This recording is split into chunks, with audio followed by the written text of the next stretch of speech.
satisfactory.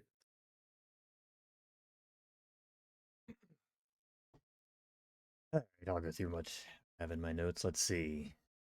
I think it was session 12. Uh, Midmar appeared and looked a little weaker and tired. Appeared to Basil in a dream or after a dream. Uh, Talked Basil being free of his bonds of servitude.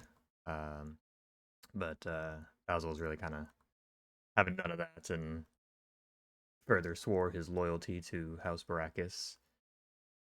Told him that uh, the entity, some entity, was somehow infecting the music box, and it weakened. I think it weakened Midmar to free Basil from the clutches of the. I don't know, a bunch of details that don't really matter at this specific moment. Um, but yes, he also said something about there are two sides to one storm. When he was asked about what the other entity was, the weird snake-like humanoid face that was trying to eat Basil in his dreams. When we awoke the next morning and everything, Cobby went to speak with Cassandra, while the rest of us kind of gathered for some last-minute supplies. Um, Cobby found her deep in her cups and mourning the loss of Cortez. Tried to motivate her to keep moving forward, uh, but she did not seem to take his advice and popped open another bottle of wine. Um, Holo spoke to Basil about visiting Amra before they left and convinced him that it would probably be the best thing for them to do before, leaving. Which they did, and Amra spoke some encouragement to Basil, gave him a little blessing. Um, Ran back inside and got a small pouch of 6 white dragon scales, which I believe were hers. Told him to keep considering that he is not as different as he thinks he is, and has the potential to become more powerful than even she is, which he just laughed and thought was ridiculous. Thal and Kabi then went and talked about trading some magic items. I think Thalarin wanted the Wand of Dragon Piercing and was trying to trade the Scroll of Magic Missile, but Kabi did not want it.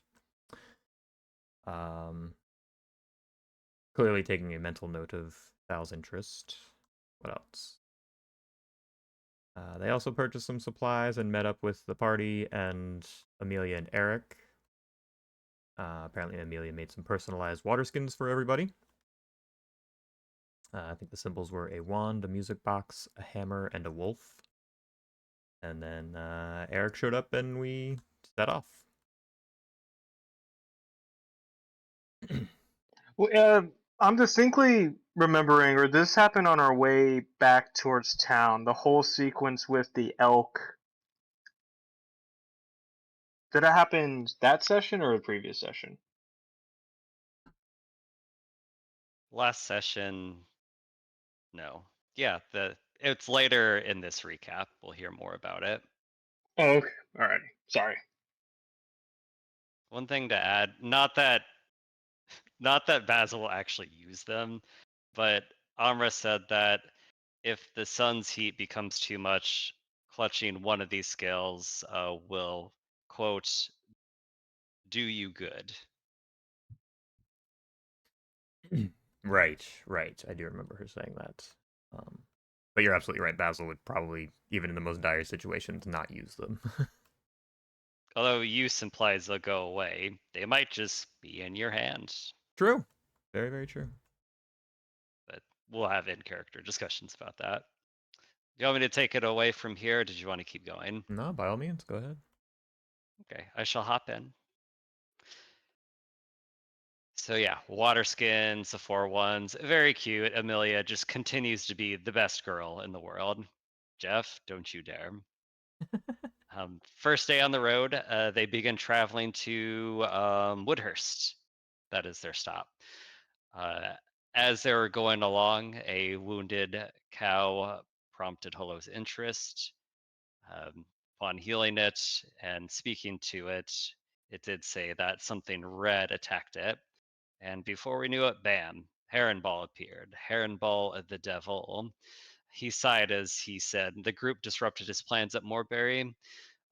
Exactly what his plans were, I guess, is guesswork at this point.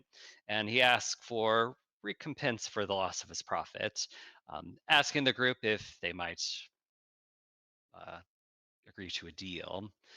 And after a bit of hesitation again by the group, um, and Thal did argue that them killing off Archibald actually was useful for Heronball because it got rid of the chaff from the wheat, as it were, to make sure that his servants are strong. Kill the weak if they are not strong, after all. Um, but he offers the group some freebies in hopes that they might agree to an accord in the future. While they're having this conversation, Holo does hear weird music when listening to the surface thoughts of this devil's head. No artifice is detected at all, at least on the surface, though players note it is a devil after all. But that's the information Holo has. When Thal said he would not be willing to offer soul for an accord, um, the devil said, yeah, that's fine. And he said, in all fairness, Archibald was the one that offered his own soul, which means Heronball might be willing to deal in other things other than souls. Um, Thal wonders if he could ask for power and knowledge. Heronball said that only can offer one of those two things to him. Eric was fairly expressionless during this time. Emilia was fearful, but sword drawn, ready for anything. Basil is incredulous that would even pause. That would pause to even consider these freebies. Um, Basil said that he doesn't need anyone else influencing him, so he says, "Nah, not me." Hannibal mocks Basil for this, wondering if the pure blood is suffering, um, wondering if his strong belief in who is right and who is wrong, if Basil knows anything at all along those things.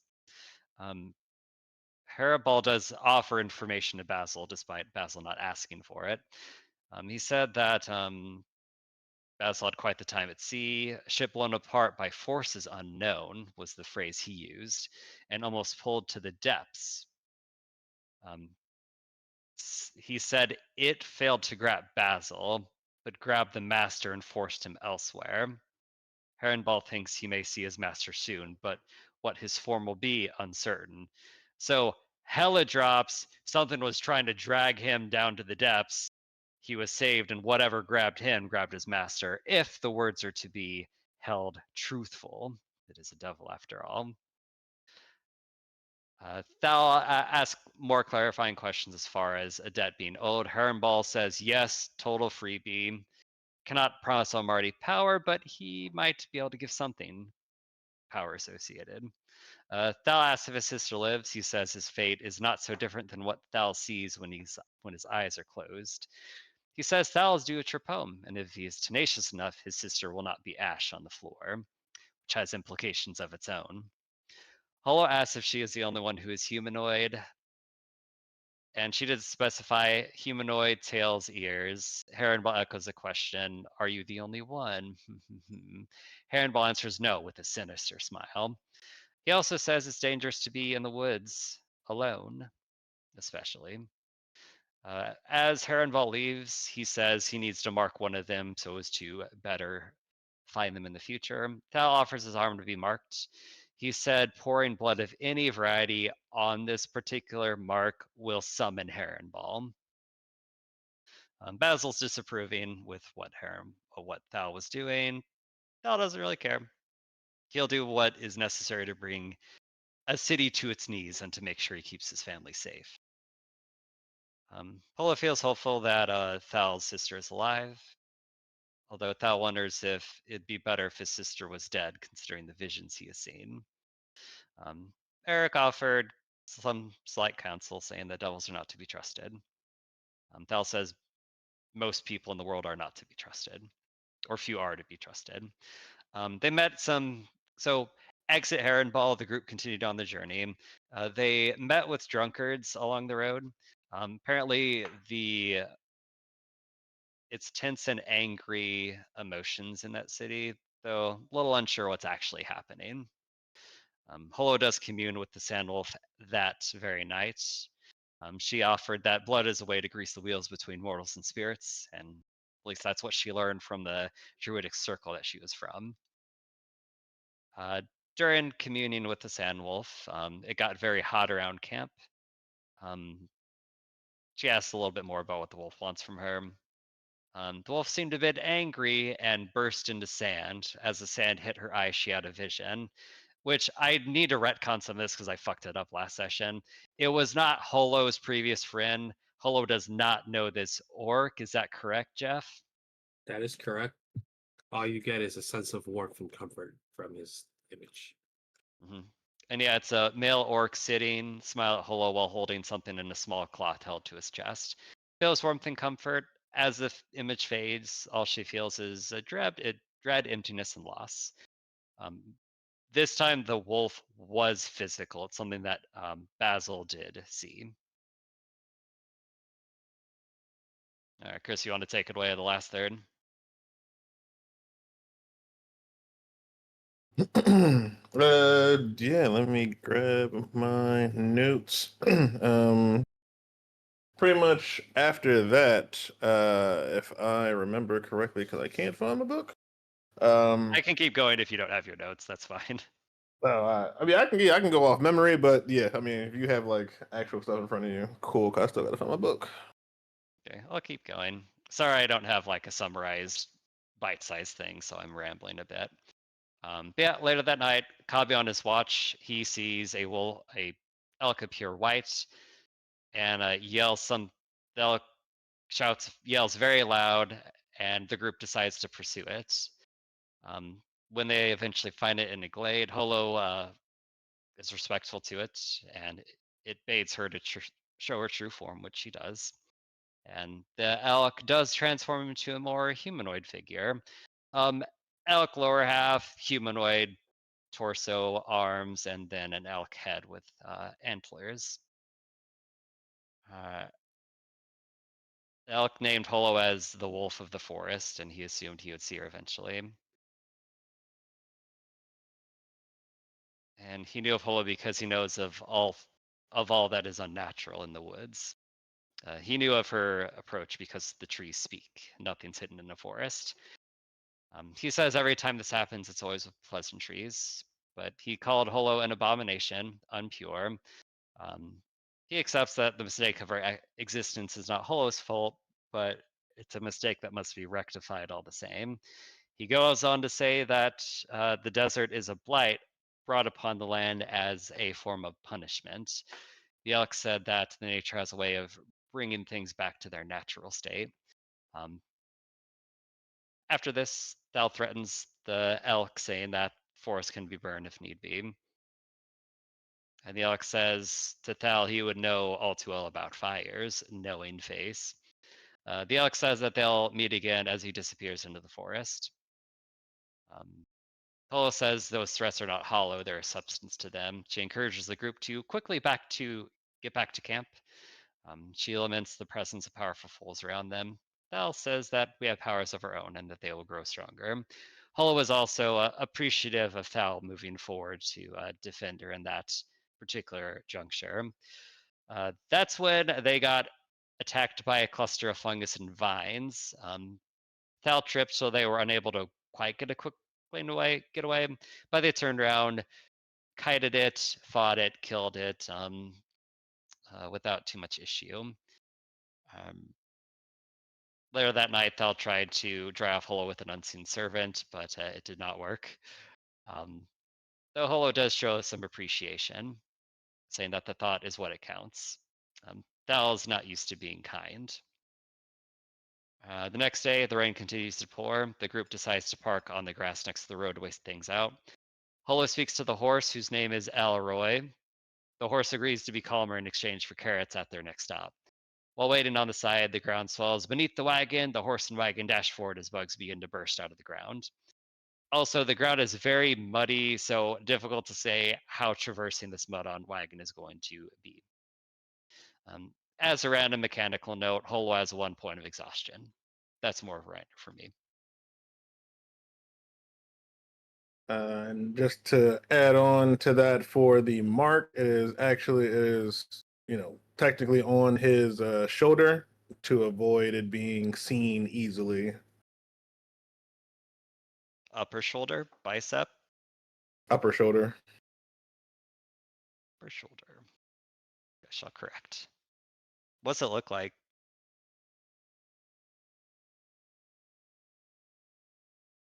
Great question. What does Harmball's mark look like? Mm-hmm. A very sharp and edgy smirk. Is it just Pair his of lips. face? It's like think like 3 triangles in the shape of a smirk.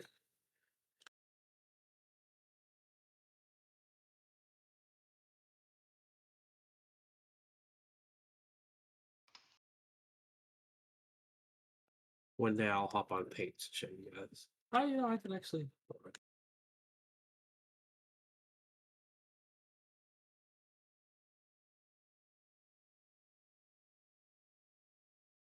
Show us art, great artiste.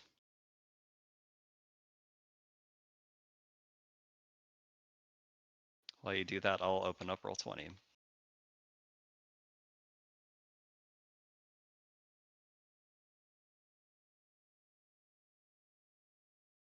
There you go.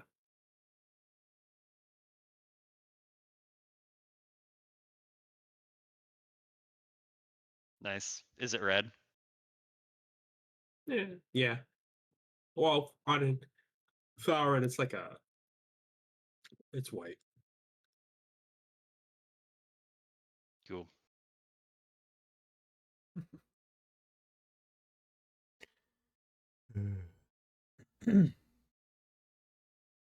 Anything else? That's all I found. I basically transcribed the session, so it's verbose, but I think we have all of it in there. Except the bugs, right? Yeah, the bugs were bursting out of the ground is the way I described it. We did notice them and move the cart as they were coming out. So it's not like we were surprised or anything. Yes, you are forcing Elroy to march. Oh, and Thaurin, I think he had gone to sleep in the back of the cart. But I assume everything will probably wake him up. Give me a perception check.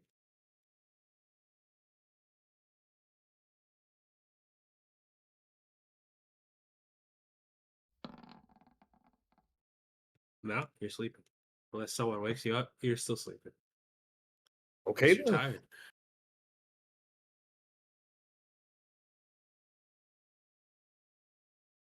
That being said,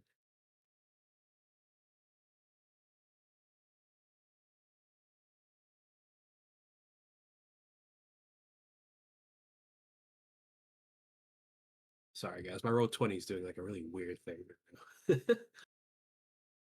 Uh-oh. She be a temperamental beast. She do.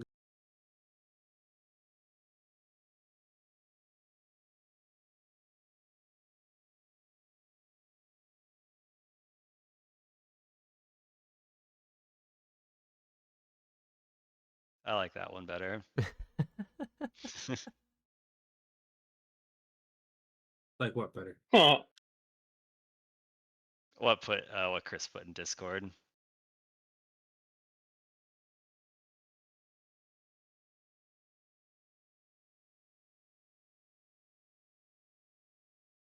That like my white mark on his shoulder. I think that'd be cool.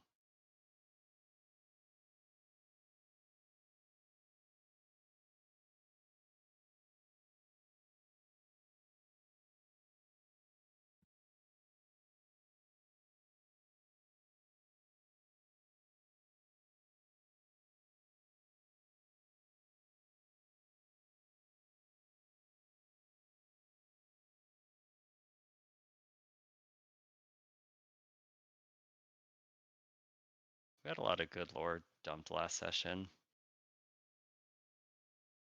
The stuff about Basil is interesting too. Being pulled to the bottom of the sea. What creature might have done this? And why? Yes. Is it perhaps a monster of serpentine origin? Probably. Ooh, laws.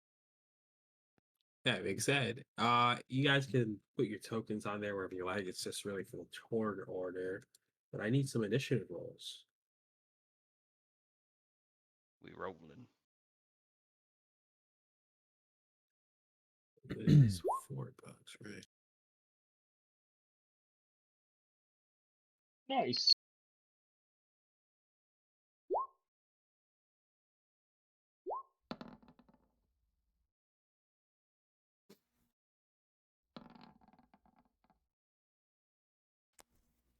Uh-oh.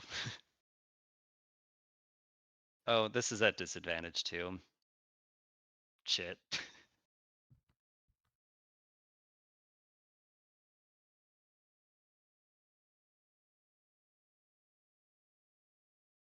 You Oh, don't those are have big these. bugs. Yeah, they are. Those are big. Well, someone told me that you guys can handle anything I throw at you. So, What? Who would tell you such a thing? Who said Is, that? is Amelia present? all right. And Eric, perhaps? Don't count your blessings. Who cares about Eric? Amelia, though. There's our girl. There she is.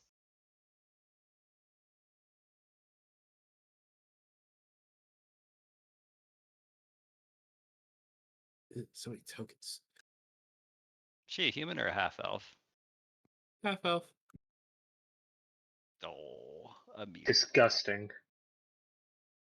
Yeah, she needs more scales for you.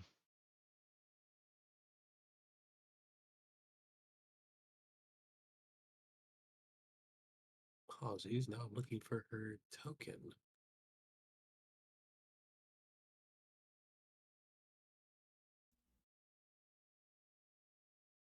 Oh, they rolled a 2. Hell yeah. That's crazy. Shit don't matter. Shit don't matter.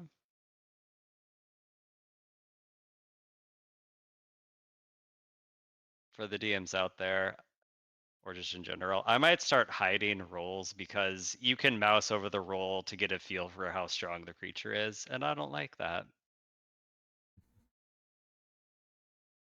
Oh, I didn't even know that. Shit, I gave away a secret. Wait, if you No. mouse over all Stop rolls, it. it tells you the breakdown. Yeah. You didn't know that?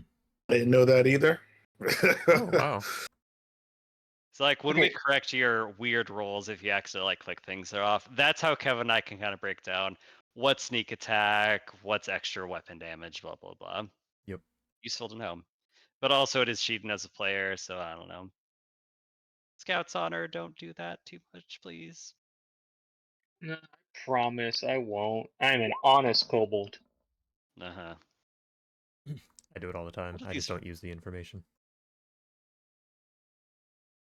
Good.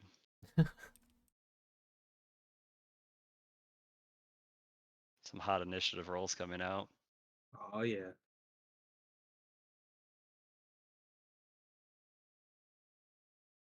Okay, well, since I'm going first, just heads up, I'm stepping away to get my pot pie out of the oven. This man is freaking pot pie.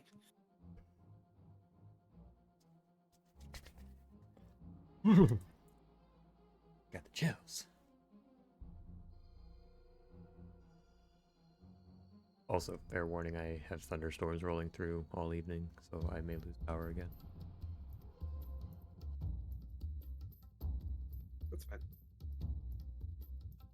As long as you're not Zach, it's acceptable. My character is very easy to play in combat. Just do Eldritch Blast. Maybe take a few steps away from the monster.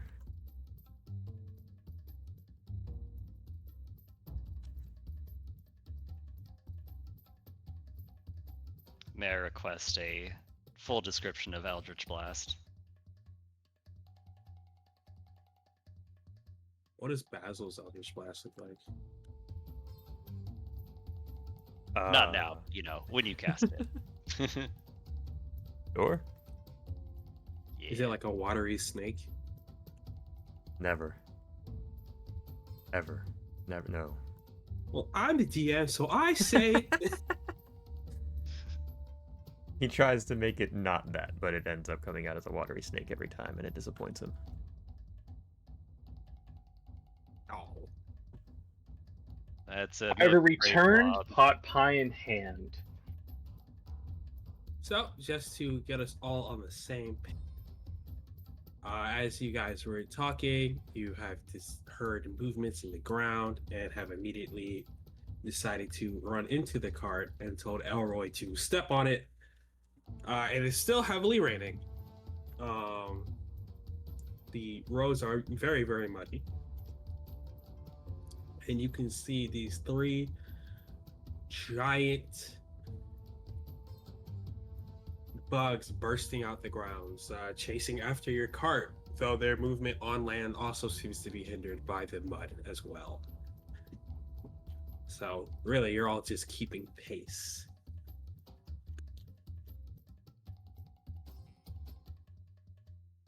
I'd say, let's do this.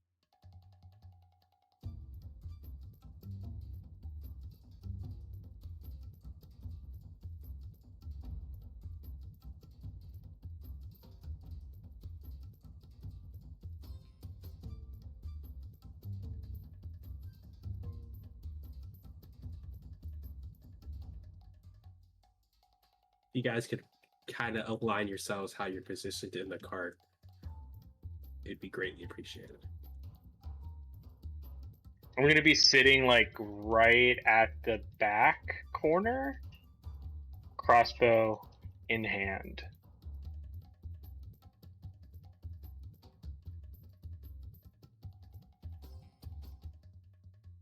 Right. Well, you can start us off. You guys are making a expeditious getaway.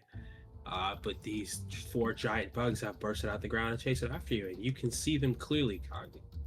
Their mandibles clicking together as they're scurrying across the mud. Oh, holy shit! Okay. Not what I wanted.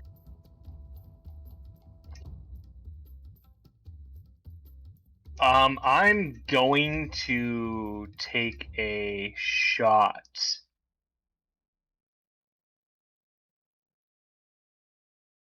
Okay, wait.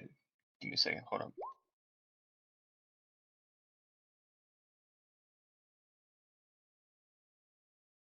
Okay, will steady aim work since the cart's moving, but I'm not? Or, like, so... It's only if you haven't moved during this turn. Steady aim does not work. Okay.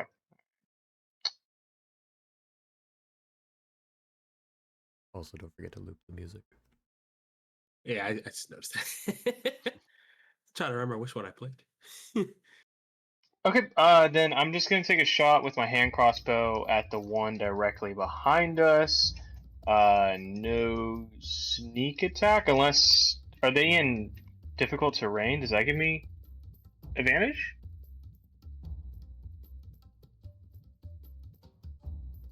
They are in difficult terrain. Do not know if that gives you advantage. 1 second. I don't think difficult terrain gives attackers advantage. I concur. If they It's can not burrow, an advantage. is that even difficult terrain for them? Well, right now they're not burrowing. Ah, okay. Okay, then I guess I'll just take a shot. No advantage, no sneak attack, unfortunately. 20 does hit. You shot which one? Here, the one directly behind us. Okay.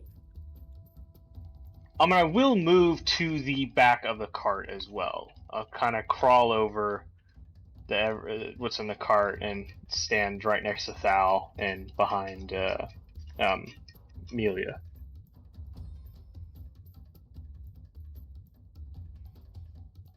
Anything else for your turn? Nah, that's it. Yeah, that's gonna be it.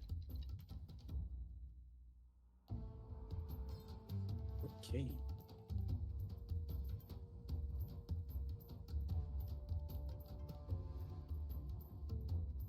Where's my turn order? There it is.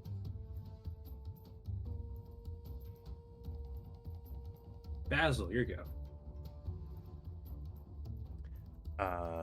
Basil will, I guess, kind of reach a hand out and target the same one Kabi just shot at, which was, I think, this middle one. And he will cast his Eldritch Blast, as requested, full description. He kind of closes his eyes real tight for a brief second, holds his palm out, and you see this kind of like purplish electrical energy kind of start forming in this sphere in his palm of his hand, and then it shoots out as this beam and toward the big bad scary bug thing. And just to be an extra dick, the beam looks like the tip of it is the head of a dragon. Cuz Dragon beam. dragon beam. Oh no. And that's why I missed. And that's why it missed. Yep, that'll do it. And that's pretty much my turn. So, yeah, I'll pretty much follow Kabi's influence and take a few steps back in the cart and kind of balance himself there. And that's my turn. Darren, give me a perception check.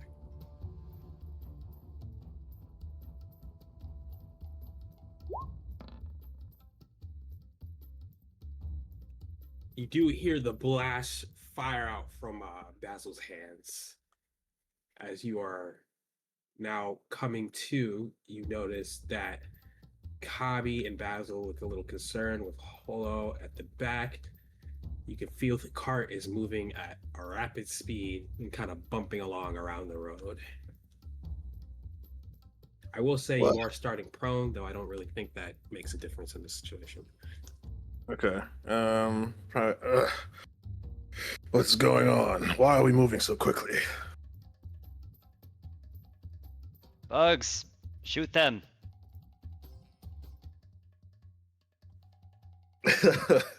He'll stand up, and then he'll move up a bit. I guess it's probably good to see like how much. 15. Okay, so that'll be the full movement to move forward. All right. So he'll move. Well, we'll move 5, 10. Last spell slot, he will use magnify gravity.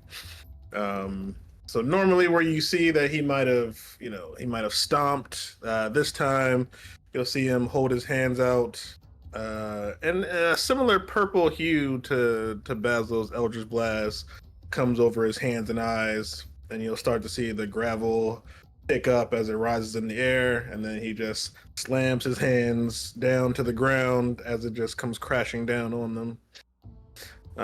So DC 14 save for everything in a 10-foot radius? 10-foot radius, which should be all of them. Almost all of them. So specifically those three. Yeah.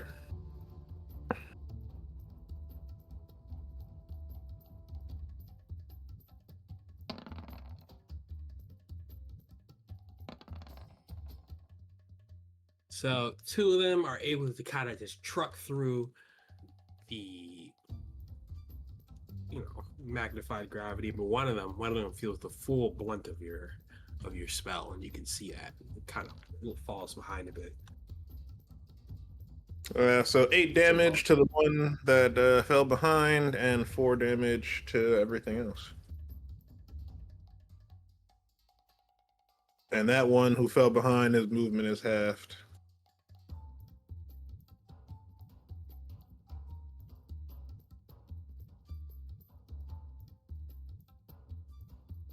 That's it for me. Actually, how does arcane recovery work? Once per day when you finish a short rest, you can expand the spell slots. So I kind of do arcane recovery anytime, or is that like only an out of combat thing?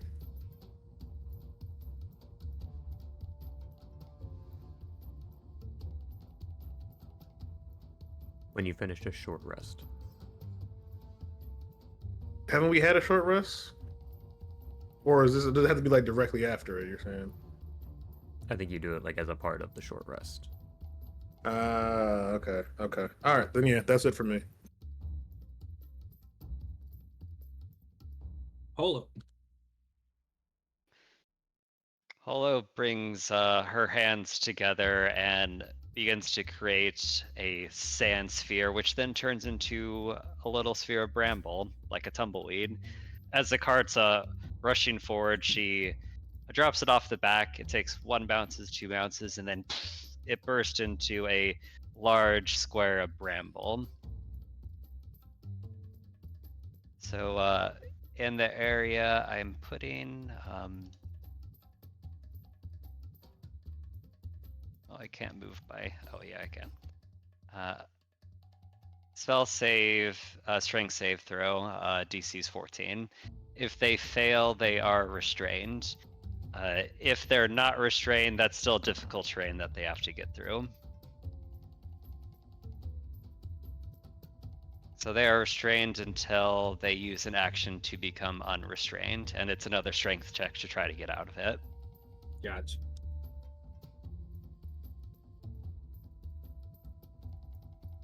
The Ankegs.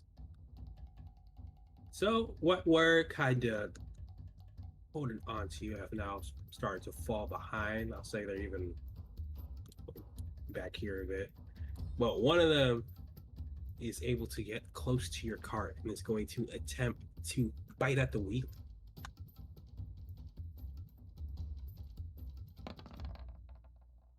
Christ.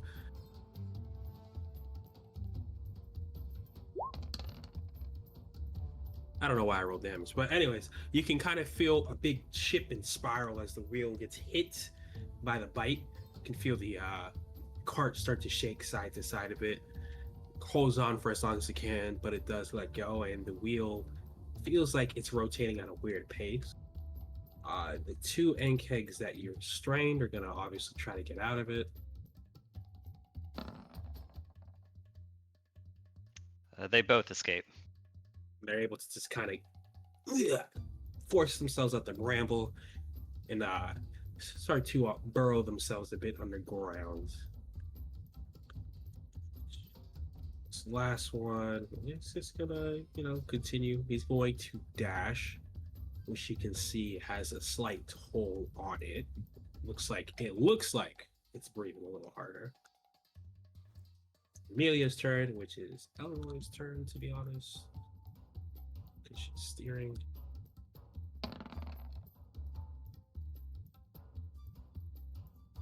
Elroy is holding fast. Kavi, back to you.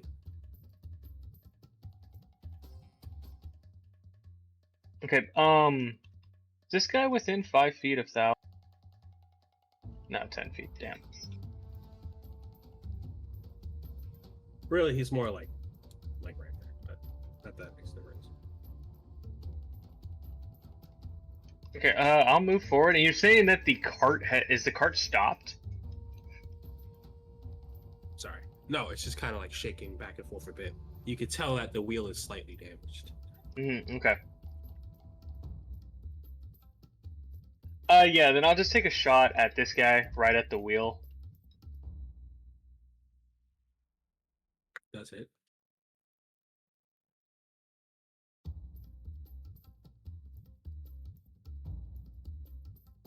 And then, no,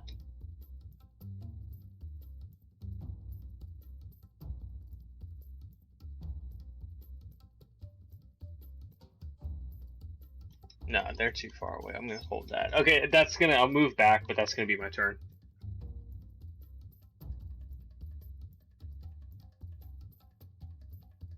Basil. The damage to the wheel. So you say it's kind of like wobbling and making the cart very bumpy and such. Does it? I'm gonna have Basil run over and kind of like lean his head out the side and try to gauge some of the damage. Is it like a big crack in the wheel, or does it look like I don't know, the axle's broken, or does any of these details really matter? Let's say it looks like one of the axles is broken. So, I will say, if you're gonna look at the wheel, you'll have to be like right there, if that's fine with you. Okay, that's fine. Dangerous, but fine. Would you say that the crack or break is larger than 1 foot in any dimension? Hmm. I'll Amend that continue the shit? thought. Yes, I'm hoping to cast Mending on it. But I understand it's not only a touch spell, but it's also got to be specifically no larger than 1 foot. You might fall out the wagon. Yes, I might. Sounds exciting. Yeah, so making for some interesting stuff. So, a wagon's axle is typically smaller than 1 foot. So, yeah, we could say you can use mending at it. I will say you have to give me either acrobatics or athletics to hold yourself steady enough to reach down into the wheel and mend it. Sure, I'll give it a shot. I'm good at either of those, but Basil's trying to keep us moving, so acrobatics.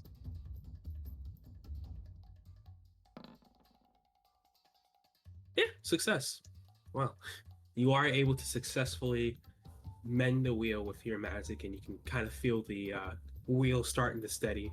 It doesn't feel like you're wobbling as much. You just feel the regular, normal bumps you would feel on the muddy terrain. Okay. That.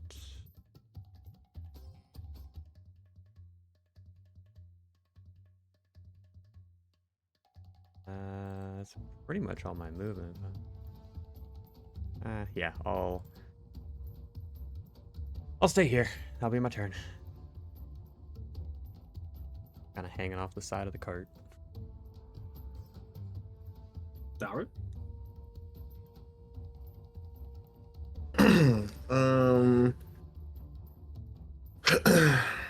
I'd imagine these things have a strong strength save.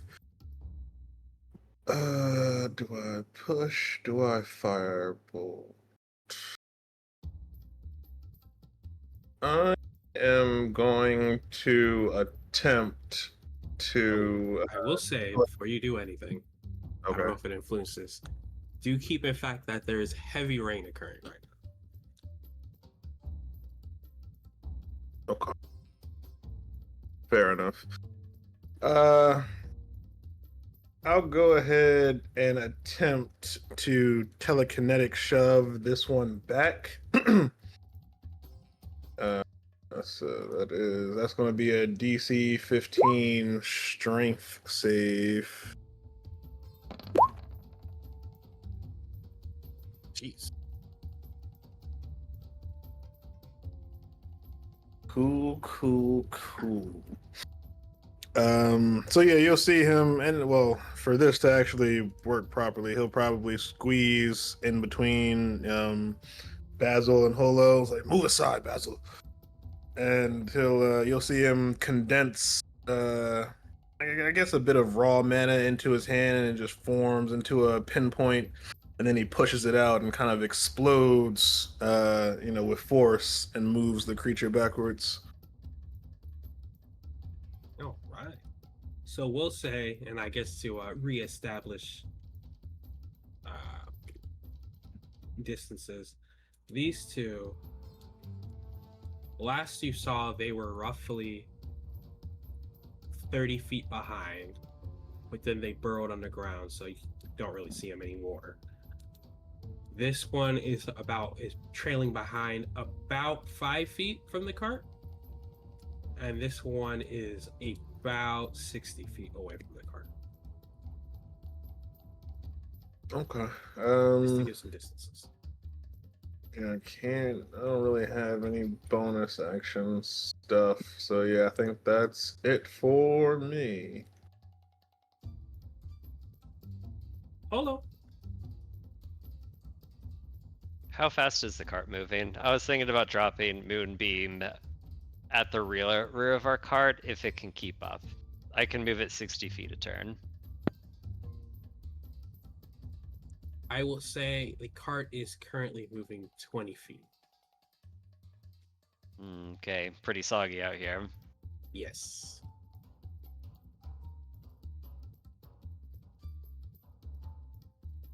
Yeah, Hola will go ahead and cast it then. She'll move a little bit out of the way to leave ample room for aiming. But a swirl of sand rises from her hand, and you see a more like moonlight shining down, and I will put it at a place. I'll also link it too. It is a con saving throw as well. And there's only. I'm gonna put it visible on the one that's closest to us.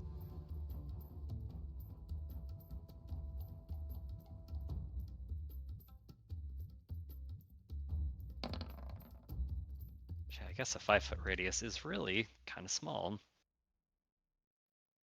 And it failed. Oh, get this drawn here. So drop the concentration on the root spell. Do the spell, and I will do the roll.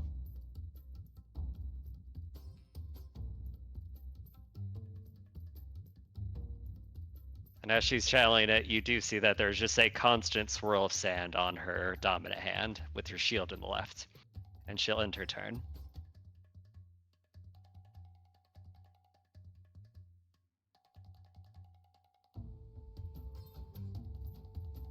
Okay.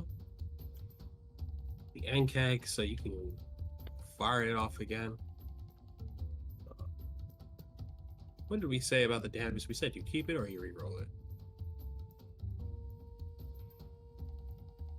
I'm going to write it down. What is your final adjudication on that rule? I think it's the same beam. We'll keep it. Cool. You do see this creature kind of sizzle under the beam of your light and just kind of flip over and burn up with its legs up, curling in.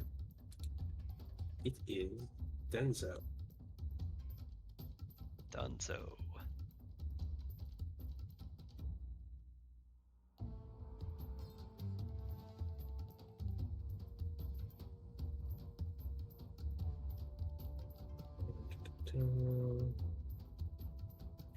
You will, however, see these two start to surface, and they are about 10 feet away from the cart. This one is making a dash. I'll say it's now roughly, what did I say, 60 before? So it's now 40 feet away from the cart. But that's it for them, because they were all dashing.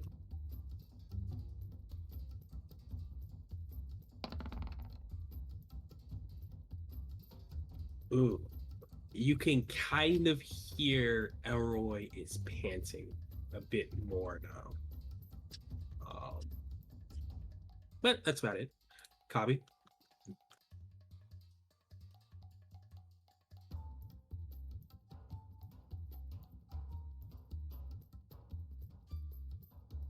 I'll move up next to Holo. Can really only do one thing. I'm gonna take a shot at this one right here.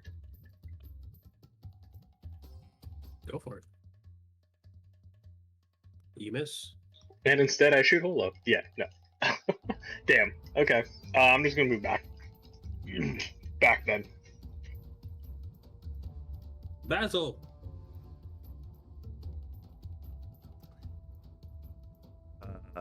Seeing that there aren't any in melee range, Happily, he's going to again hold out his palm and cast Eldritch Blast again. Feel your crackling purple energy shoots out. Come on. Oh. Gonna be one of those nights. Should have went with the snake. Just say it. Just say it. Should have. We'll have him run back up this way and just kind of, again, try to keep his balance in this very rocky cart. And that's it.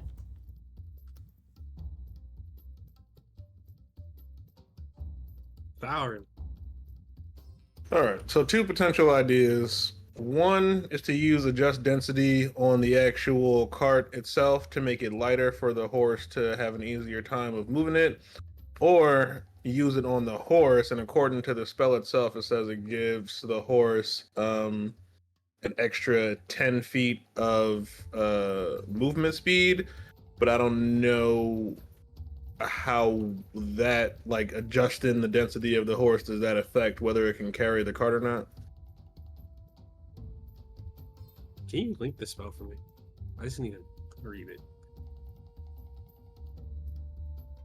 You about to thick up that horse? So dense. I don't see thickening the horse with. Well, no. So here, the way I see it,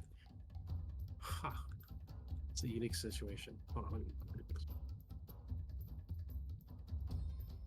Like, if I increase its strength to pull the cart, without trouble, then that lowers the speed. But if I lower its its actual weight itself, does that then it would make the creature faster, but would that hinder it from moving the cart? It says it gains disadvantage on strength checks, so I think that does in fact make the horse weaker.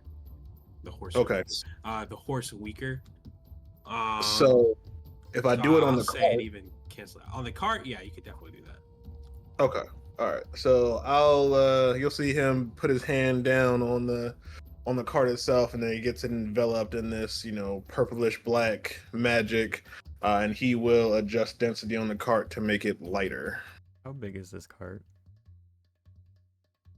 Is it sorry. large? It's Rule of cool size is Okay. the size it is. Cool. Got it. Thank you.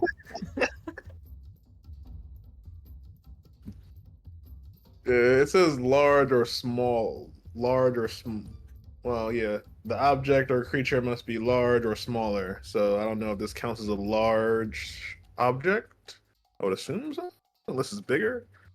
I mean, what is large? Truly.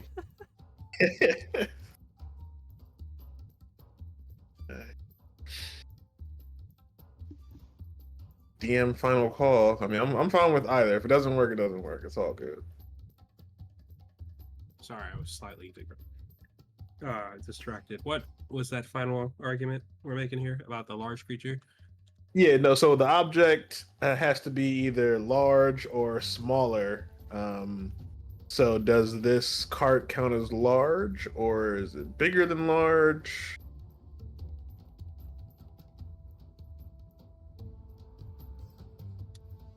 Give me 1 second. Let me think on that.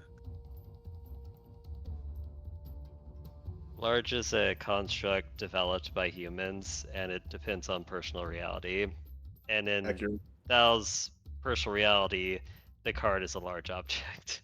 I mean, I'm a small guy, so everything's large to me. Exactly. Exactly.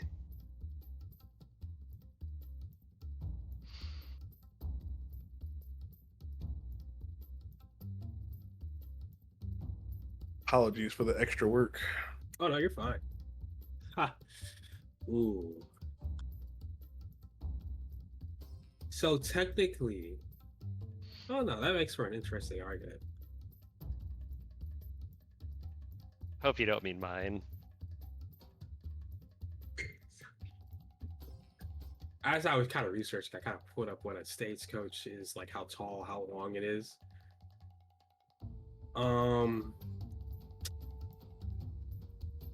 And it's honestly, yeah, I would classify it as large from what I'm looking at.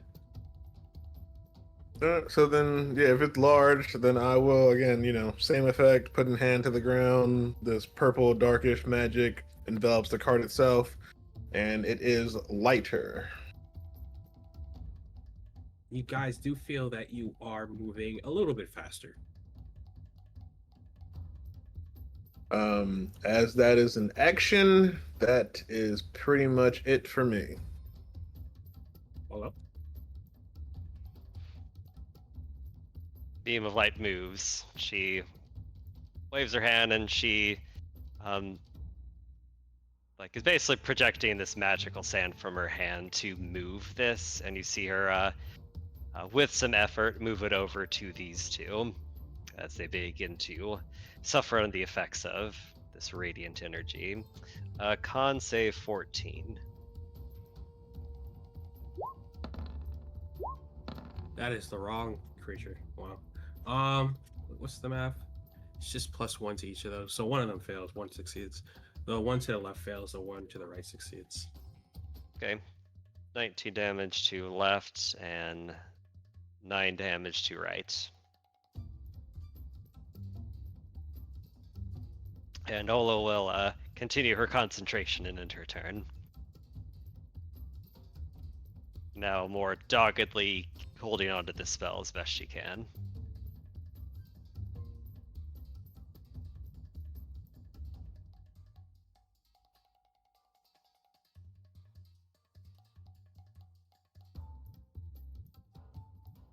Okay. Start of the AK's turn. So you can kind of see this one. Same as the other, disappear. This one is put on.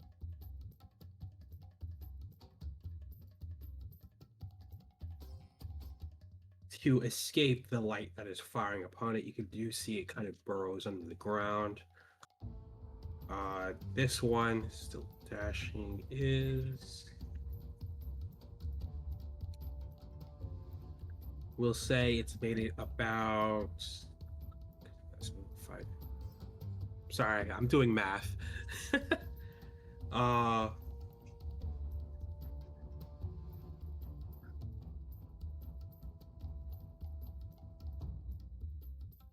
This one is about 25 feet away, the one on the back. But can't do anything because it's still dashing. Horsey Poo.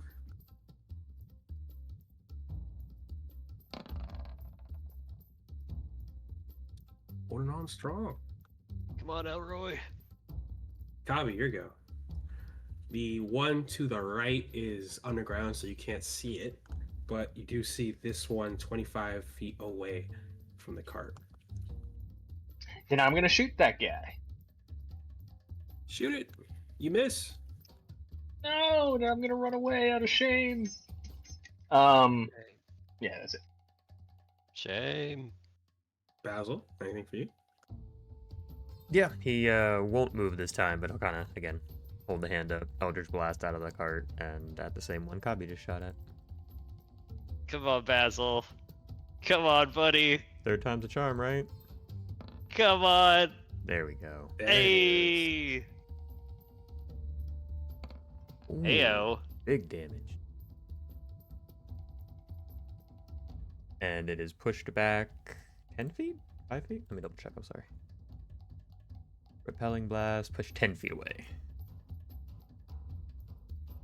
So we are going to say that you actually push it back 20 feet because that would halt its movement and you guys would still be moving. So it is back to 45 feet away from you guys. Fowler. Unless, Basil, you have anything else you want to do? Nope. Okay. Yeah, unfortunately, I don't have much. So Firebolt is it. So I guess this one over here is still alive and closer, right? It is underground. You can't see it. Oh, it's underground. Okay, you did say that. My apologies. Then I'll go ahead and target this one that just got pushed back 45 feet and firebolt. Where's the range on this actually?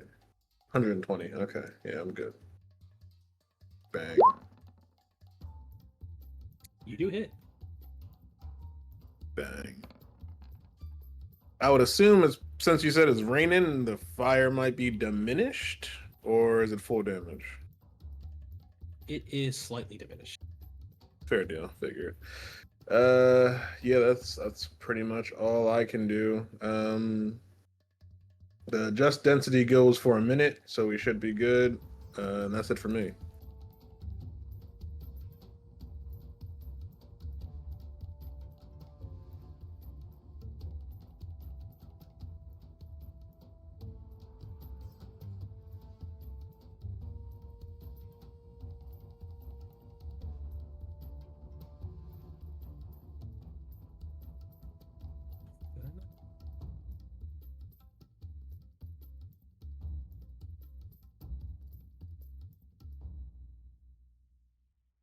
All right, hold on. Here you go. Creature's 45 feet away. I'll continue to move Moonbeam. It can move within 60 feet of me. Actually, what is that?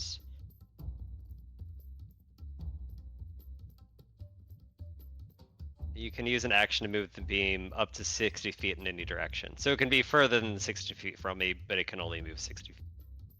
But either way, she'll, with concentration, twist her arm and hand that is engulfed in swirling sand. She does, with effort, move it over to the beast she can see. DC 14, con save. 19 or 9 damage, depending on the save or fail. 9 damage. It's hanging in there. Come on, Elroy. Keep it up, buddy. She'll end her turn. Stays in there again. As you can see, it's hit by the beam. It burrows into the ground. Hello, grunts in frustration.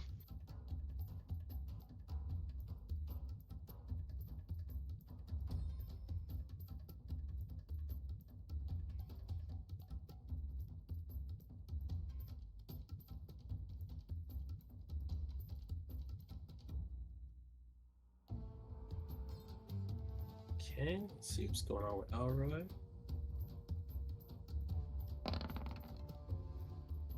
Still holding on, surprisingly. Calby, your go.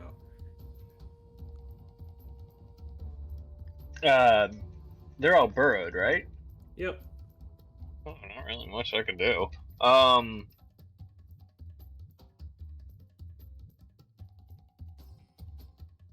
I guess I'm gonna move them.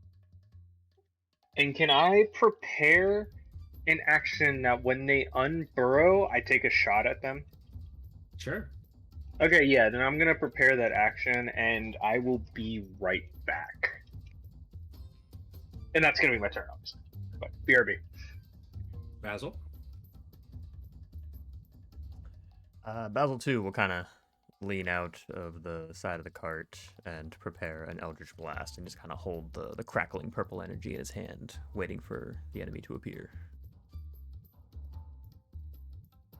Dowry.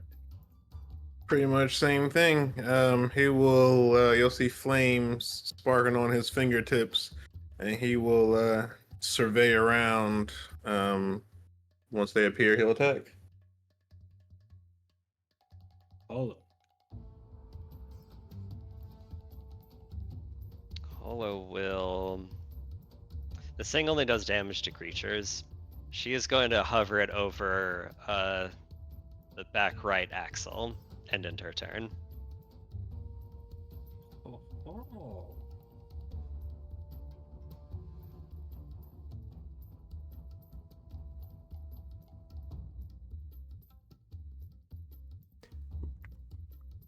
How smart them bugs? Yep. How smart Bugs are aren't smart. It is gonna pop up by the right axle and try to make an attack. You guys are all free to do your prepared actions.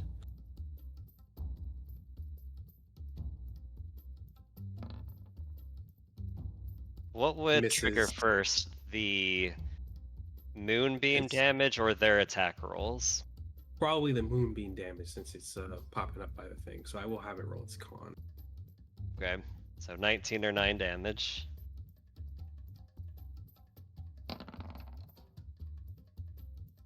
Nine damage. Oh, did one reemerge? Yes. Okay, cool.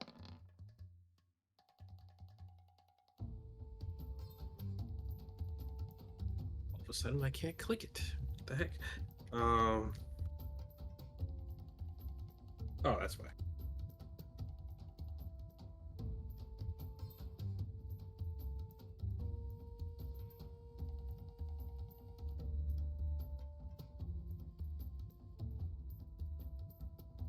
You can take your shot too, Kabi.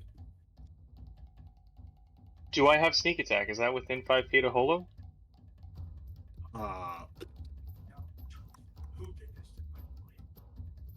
No. No? Okay.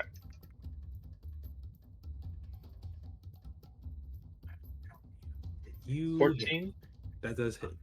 Nice. 4 damage. Awesome. I'm gonna definitely be the heavy hitter in this party. But it is gonna make its attack against the wheel.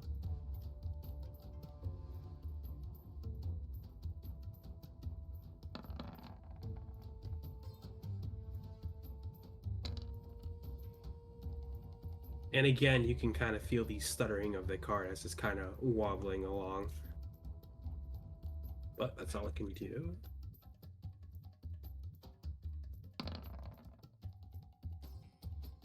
Ooh, you can feel Elroy is starting to breathe heavily. And the speed that you guys have been going is reducing rapidly, probably by half, if one were to guesstimate. Instead of the 25 feet you guys are moving, you are now moving. Math. 13. What the hell? No. Round to the 10 nearest feet. 5, yeah. 10 feet. Did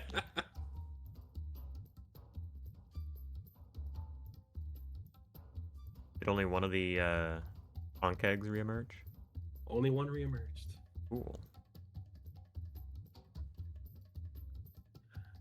Kabi, back to you.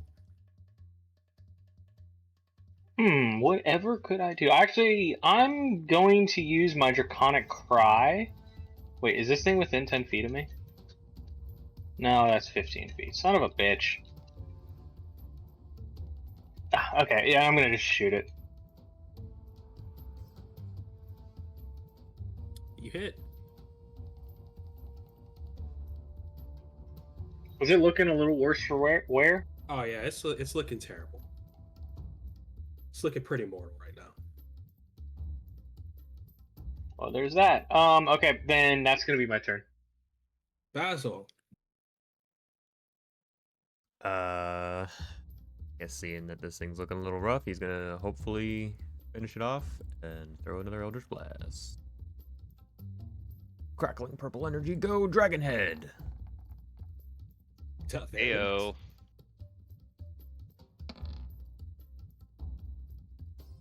Nice. I'm gonna make it a rule that you guys have to describe to me how a critical looks whenever you kill something. Okay. Well, familiar, purple crackling energy spears into his hand, and as he releases it, it kind of arcs around in between Kabi and Holo and jumps back out of the cart, and as it connects with this thing, it goes right through one of the eyes and into the head and just kind of explodes the big carapace head. I love it. Everything explodes. Everything, always. Flower.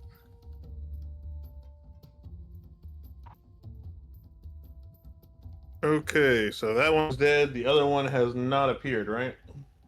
It has not appeared yet, no. Okay. I mean, in that case, I guess I will So I guess here's a question for you. So just density. It doesn't say that like if I use the effect on another creature that it can't, like the effect that I cast on something else doesn't go. So can I cast it on both like the cart and the horse? Is that a thing?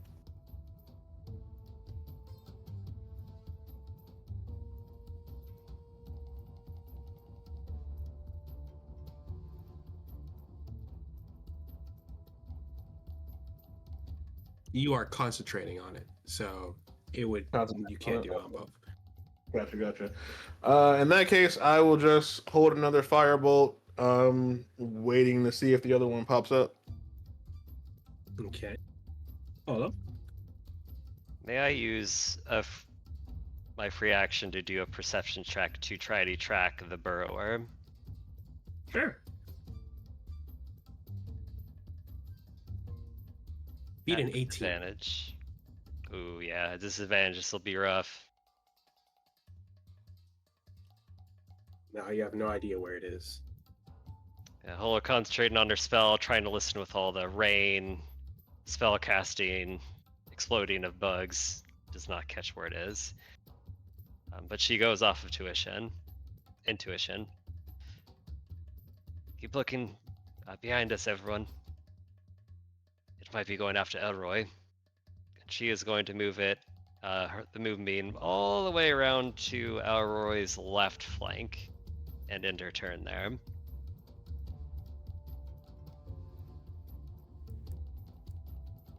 And Kek's turn. Nothing happens. Elroy? Here is a unique situation. We're going to have Amelia and Elroy going at the same time. Amelia is going to take her turn to say, is it still chasing after us? Should we tell Elroy to stop? He seems to be getting hurt. And now it will be the horse's turn, and I will let you guys be able to voice your opinions within those 12 seconds.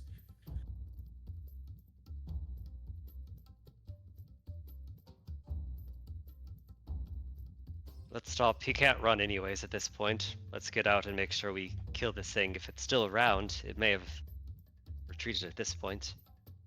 I'll say, yeah, we killed 3 of them, and there was only 4, so he's probably the only one left. If we could take him. I would advise that we continue to move slower than stop completely.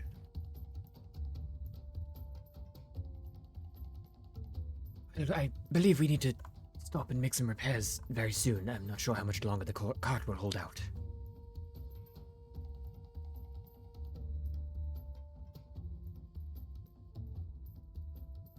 I think I'm okay with slow, but yes, any much longer, then we might need to stop altogether. So you guys want Elroy to keep trudging through? Is that what I'm hearing? I think the Yeah, group like- consensus is to stop. At like half speed. I'm good for half speed or stopping altogether. I'm good for half speed. If I'm outvoted for stopping, I'm fine with that. Sounds Kabi, like half you said speed. stop. Basil, did you say half speed? Basil voted stop. He wants to make repairs. Yeah, I voted stop. Okay, so voted. Elroy is going to stop. Kabi, top it around. Can I use the perception check to see where this guy could be? Go for it. Beat 18. Nope. Nope. Okay, then I'm gonna move up towards Elroy, viewing him as the thing we need to protect. And then I am going to take, so since we stopped moving, I'm gonna take steady aim.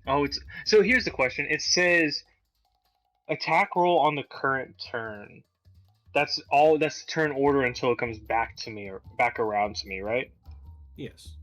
Okay, so now I'm going to take bonus action steady aim, and I'm going to prepare my action to take a shot when the thing unburrows.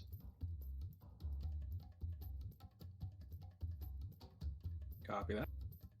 Basil. Basil's just gonna kind of tell the rest of them. Well, keep an eye out for that thing and cover me as best as you can. And he's gonna just hop out and run to the busted wheel side and attempt to cast mending as many times as needed. Attempt to do some repairs.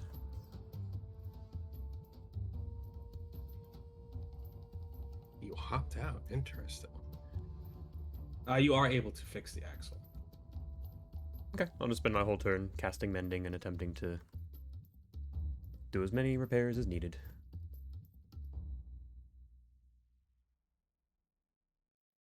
Dowry.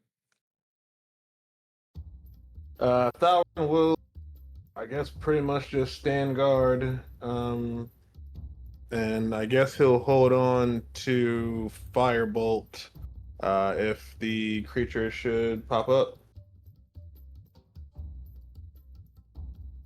Hold up.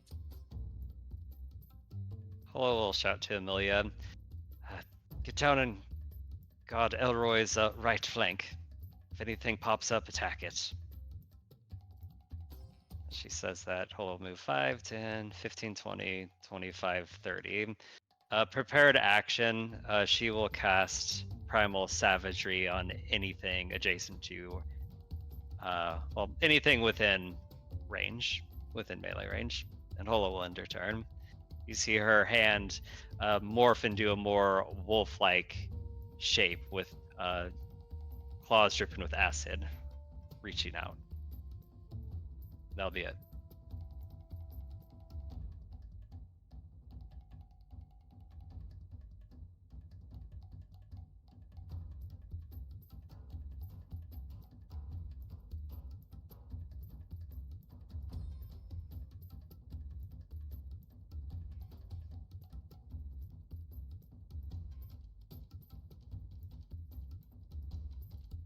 Ta-dong! Dowry and Cabby, you guys can feel the bit of the back of the cart kind of lift up a bit as if something is lifting up the wheel. It is going to attempt to attack Basil, but all of you who have a ready to action can take it now and hopefully hit this very mortal creature that's going after Basil.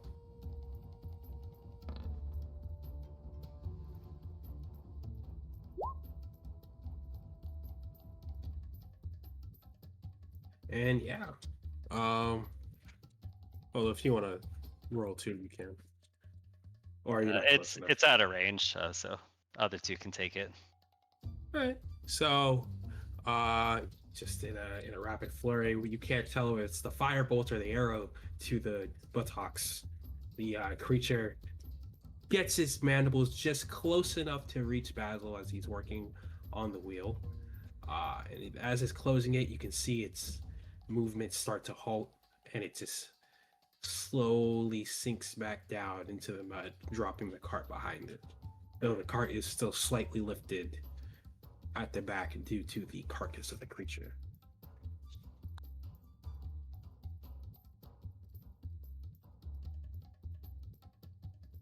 Good job, boys. Got out of that one. Good job being quick on the draw there, Dalrim. Yes, same to you, Copy. A nice job on the repairs, Basil.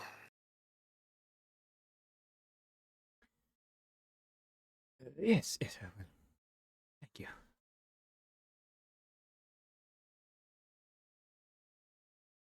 Yes, keep working on the repairs, and I guess once Elroy's calmed his breathing, we can continue, and best not to linger here.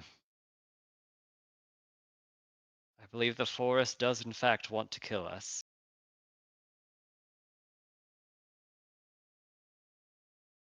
Would certainly seem that way. Give me a few more moments here. I should have this quickly repaired.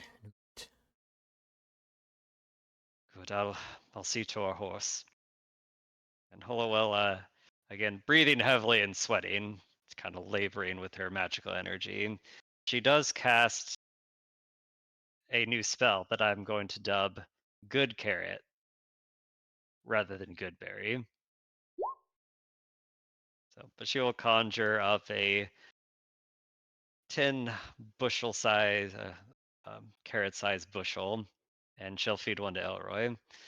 Here you go, buddy. Good boy. And I can't speak to him because I don't have speak with animals up, but I will feed him nonetheless. It kind of weakly neighs at you. Does this little. Perfect. I'll feed him. I would say Sure, fine. 3, just to make sure he's hungry. Unsure if it will help with the fatigue, but more of an act of kindness for the kind horse.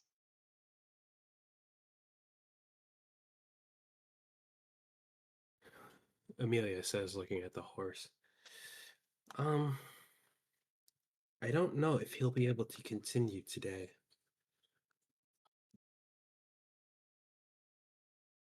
We may have to stake out here.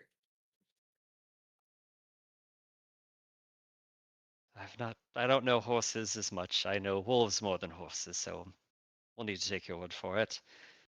Do you think he can at least pull the cart off to the side? Yes, I can. I can at least assist in that matter. I mean, I'm sure we could probably push him to keep going, but it wouldn't be good for him in the long haul. No, my worry is if we push him today, he might not be able to walk tomorrow, and we're in the same place.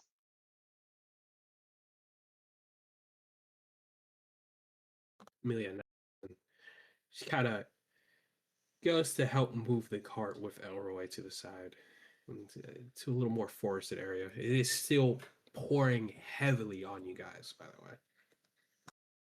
I do have, well, I don't know if we want to experiment a bit. I do have this potion, I believe, an elixir of vigor, it was called. I haven't been able to determine exactly what it will do, but it may help the horse in some way that we can that we can carry on. It will be a risk, of course, but That was Cassandra's, yes? yes. Hmm. What type of vigor do you think that would increase?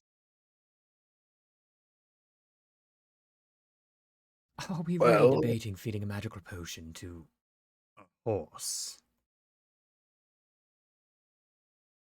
Yes, a we don't horse know. in such a vigorous state might be dangerous. Very well, just an idea to get us out of this forsaken forest, but very well. Maybe you save it in case you settle down with a nice dwarven lady. Might make for a fun night. I think I'll be dead before then. With that attitude, probably.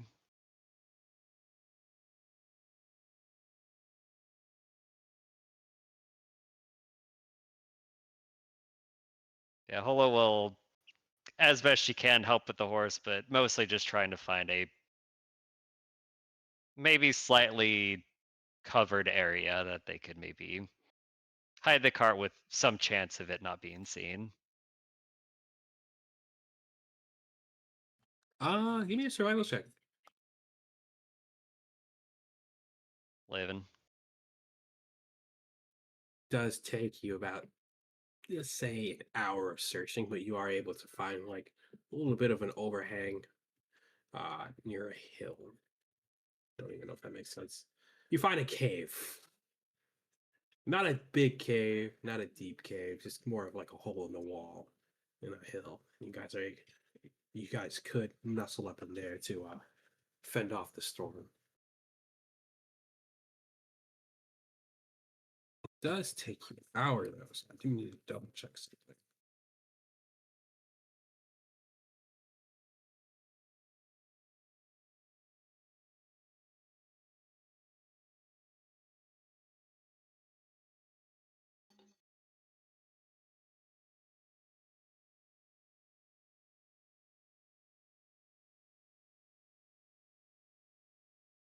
I don't mind the DM pauses because it gives me time to think about what our next step's going to be.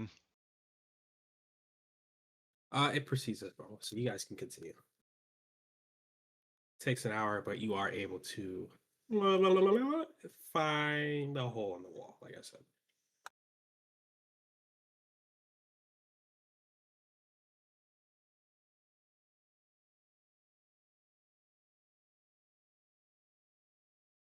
As Hole plops down all wet, she'll say, sorry, this predicament is my fault.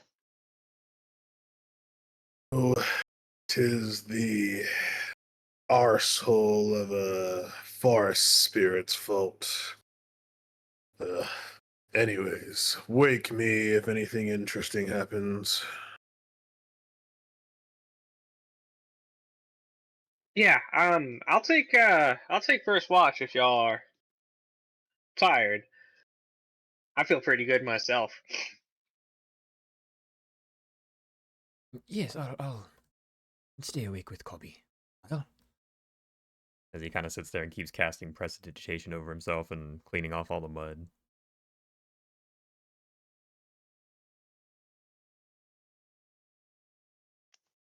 There's no sense in napping. I need more of a whole night's rest at this point. I shall stay up best I can. are you sure? Are you sure about that, Olo? You've had a pretty rough day. Yes, Amelia did not seem like she, or rather Elroy, would be able to travel much more today. Perhaps we just take this opportunity to catch up on rest. All day, but what if more things come? What if vines and mushrooms, or bugs, or Well, then we will worse? awake you, but until then, wouldn't it be better to have you at, full strength, if you will? Yeah, Basil and I can keep an eye on things. At least for, first watch, and then don't worry, we'll wake you up. Fine. Just keep those ears peeled, and keep your scents about as well. Some of the muskiest animals are the most dangerous. Pray we don't encounter owl bears in here. And what?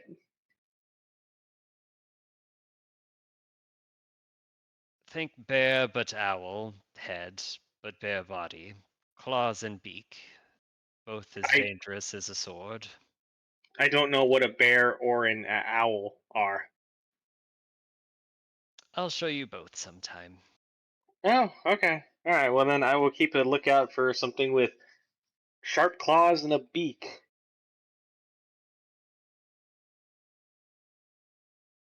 Hilla will position her back against the stone wall and see if she can sleep for as long as possible.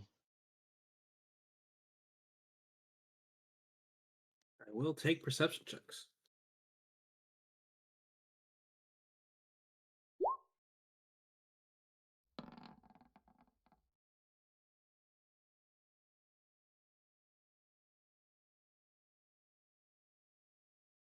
Uh, so you guys taking a short rest or a long rest?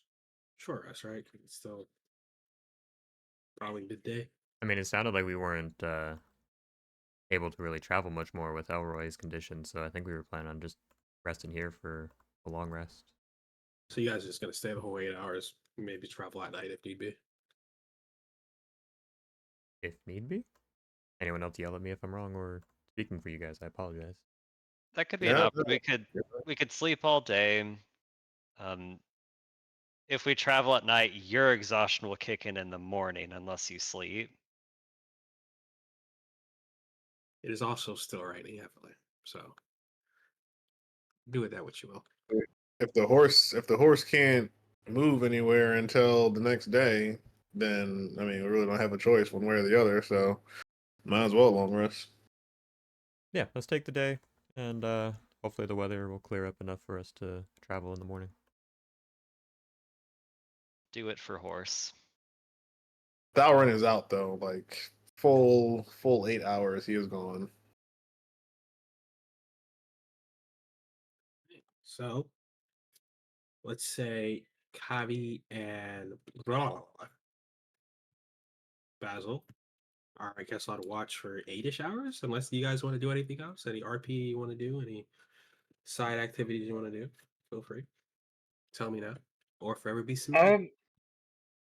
I'll walk up to since it's a cave. Imagine we're just kind of sitting in the cave mouth. Um, I'll walk up to Basil and offer him the skin of wine I have. Here, got this from when I in town. Oh, thank you. I do have multiple water skins of my own. Oh, it's not water. You know, just something to help take the edge off. It's been a long day. It's been a long couple of weeks, to be honest with you. I'll kind of take the water skin, pop the cork off, and smell it. Don't ask me any questions about it. All I know is it's red. All right, well, down the hatch, as they say. Like a nice little swig.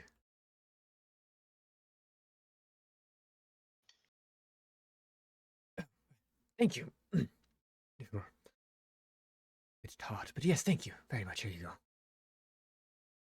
You're welcome. Ah, I'm gonna. And then just while we're sitting there, I'm gonna be just playing with the little citrine that I got from the goblin camp. Are you truly unfamiliar with bears and owls and basic animals of the world? Well, I mean, I've not seen much of the world. I lived in the mines all my life, and you know, I got to that city where I stuck aboard your ship. Kind of, that's that. That's that. That's the most I've seen.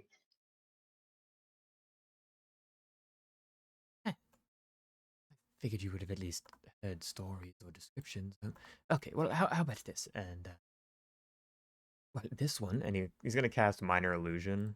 Only specifically, he's gonna do like little wooden carvings of animals, since he can't do like pretty much just an image of an object. So he can do like little carvings of first a bear, explain the bear, and then do another one of an owl, and then just throughout the night just keep doing different wooden carvings of animals to kind of educate Kabi, I guess.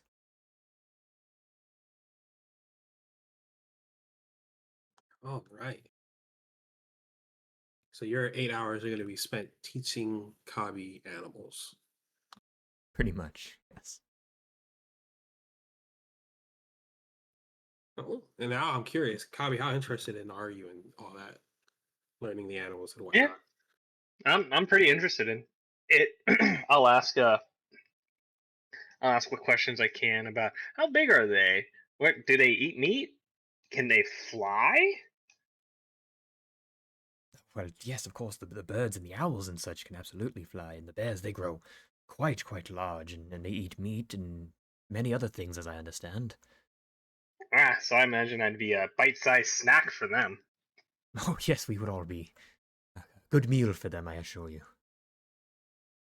So you're saying that there's out there one of these things, a bear, that's also one of these things, an owl, and that they somehow had a baby that was a combination of both, and it has giant wings, claws, and a sharp beak.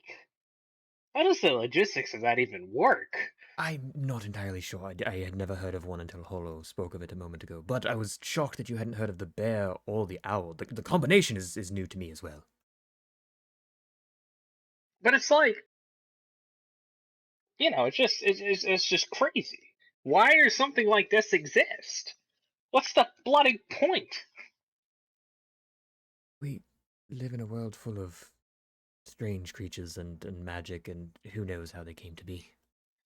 I know, but I feel like something like a dragon that just feels natural. Something like the Yuan Ti that's just you know that just feels natural. But a bear that's also an owl, or an owl that's also a bear, like I might have to sounds like disagree. I'm something not out of a sure. children's storybook. Are we sure Hulu's not making this up? She's a little, and I'm gonna twirl my finger around my head. She's, attempted to cause a bit of mischief, sure, but I wouldn't call her a liar. No, no, no, not liar. She's a little, cuckoo in the chicken house. Yes, I understand what you are referring to, Cobby. I'm saying that I don't think she was lying about this.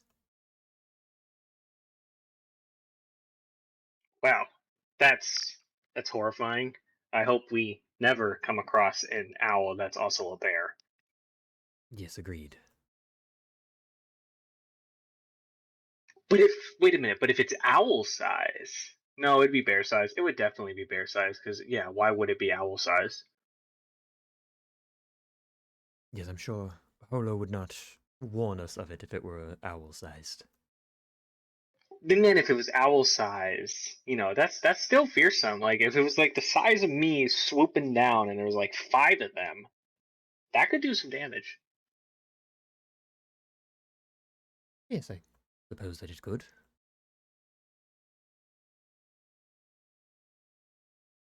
Let's hope that we don't come What a across either variation. yeah, what a strange world this is. What a strange place I find myself in. That's not a hint of nostalgia in your voice. Are you actually homesick for the mines? Oh, Lord, no. No, no, no, no. I do miss my little treasure trove I had. I couldn't grab much on my way out, but, I was able to swipe quite a bit while I was hiding out for those few months. I had gems, I had armor, I had a nice little golden dagger. Yeah, those black clad kobolds always seem to bring the priestesses something. Fascinating. And is it well hidden?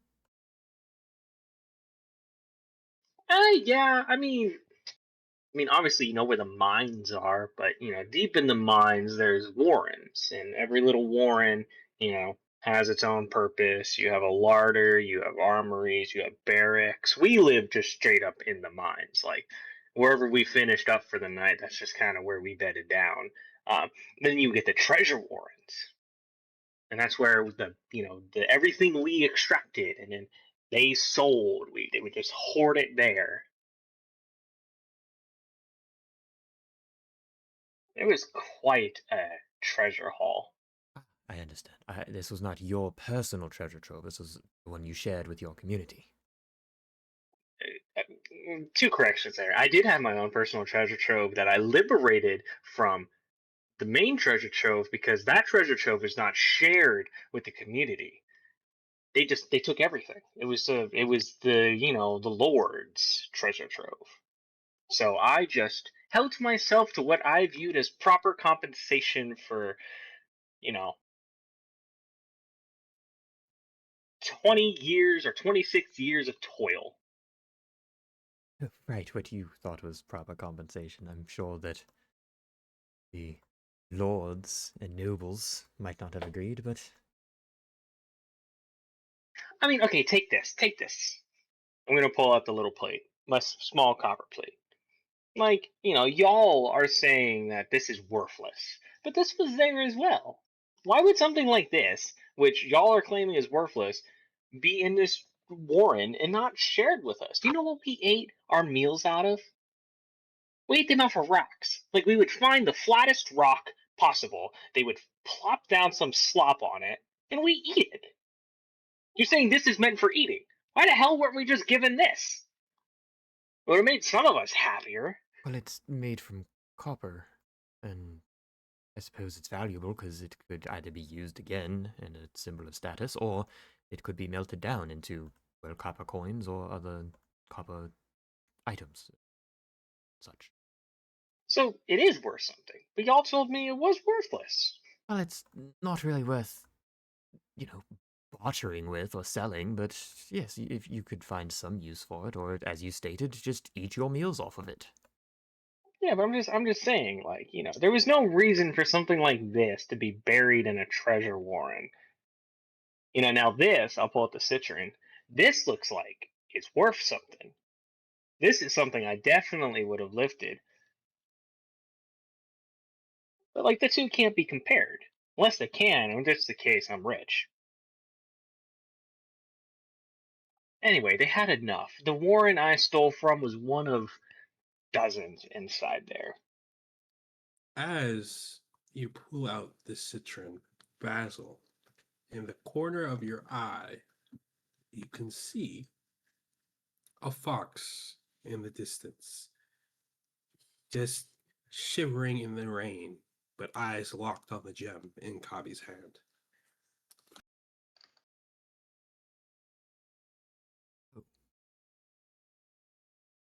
Kind of just pause and look at the fox. Cobby? We have a visitor. Wait, are we being attacked? No, no sudden movements. Look, Okay. right over there. And I'll just very slowly point in the direction. Keep the gem out. I believe it is looking at the gem, but there's a fox right over there. Oh, it's him. Him? I helped one of our first days on the road. I found that fella. He seemed he was tired. He was exhausted, and I what did I end up doing? I ended up sharing some of my jerky with him, right? Some stolen jerky, yeah. Stolen jerky, yeah. Yeah, I gave him some food, and he just ran off. Wait, you saying he's been staring at the gem? It appears to be, yes. Oh, okay. Wait, is this thing edible? Don't think so. But perhaps Ah, I've never heard of an edible gemstone. all right, I'm gonna move it to my left while still holding it. Its eyes do track it. I'm gonna bring it back around in front of me. Still tracking it. Okay. Then I'm going to slowly stand up with it held out in front of me and approach. It does kind of take a step back, but it's still staring. No, it's all right. It's all right. See, do you want this? And I'm gonna put it on the ground in front of me and take 2 steps back. Basil just It kind of is. says under his breath. Yes, first we are attempting to give horses magical potions, now we're giving foxes priceless gems.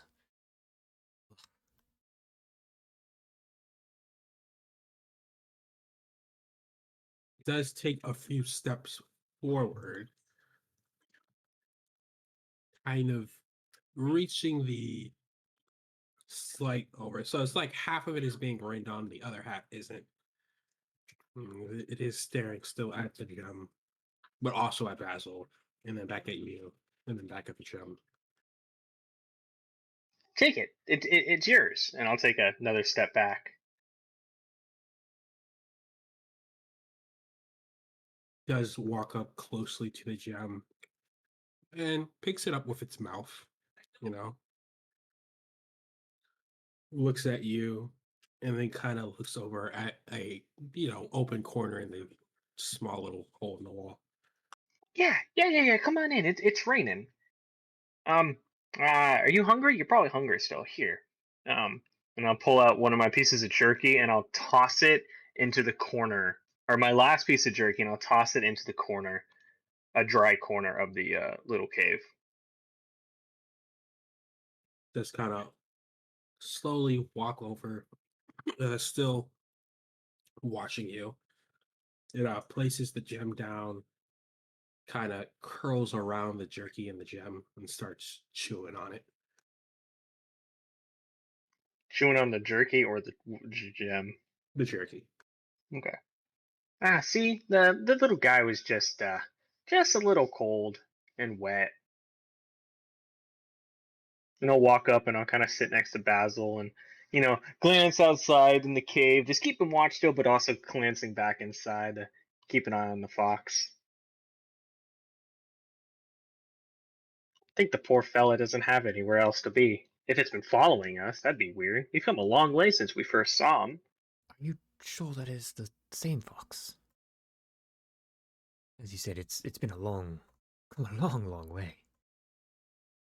Well, I mean, how many foxes could there possibly be? Really? How many kobolds are there? How many dragonborn or dwarves? There could be millions, thousands, hundreds. I don't know. A Okay, lot? how many foxes could there be in this area that just happened to approach us?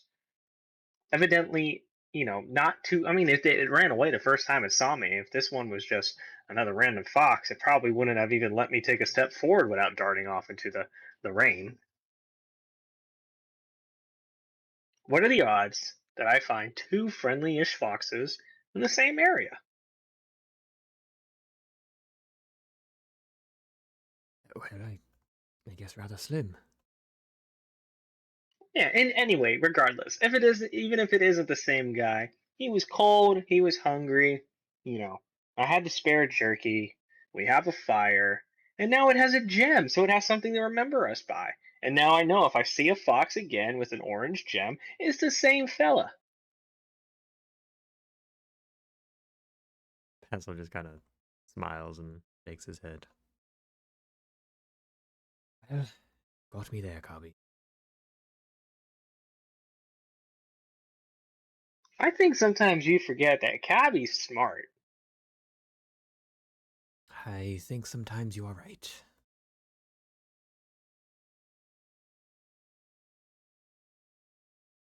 Anyhow, I do have a question for you.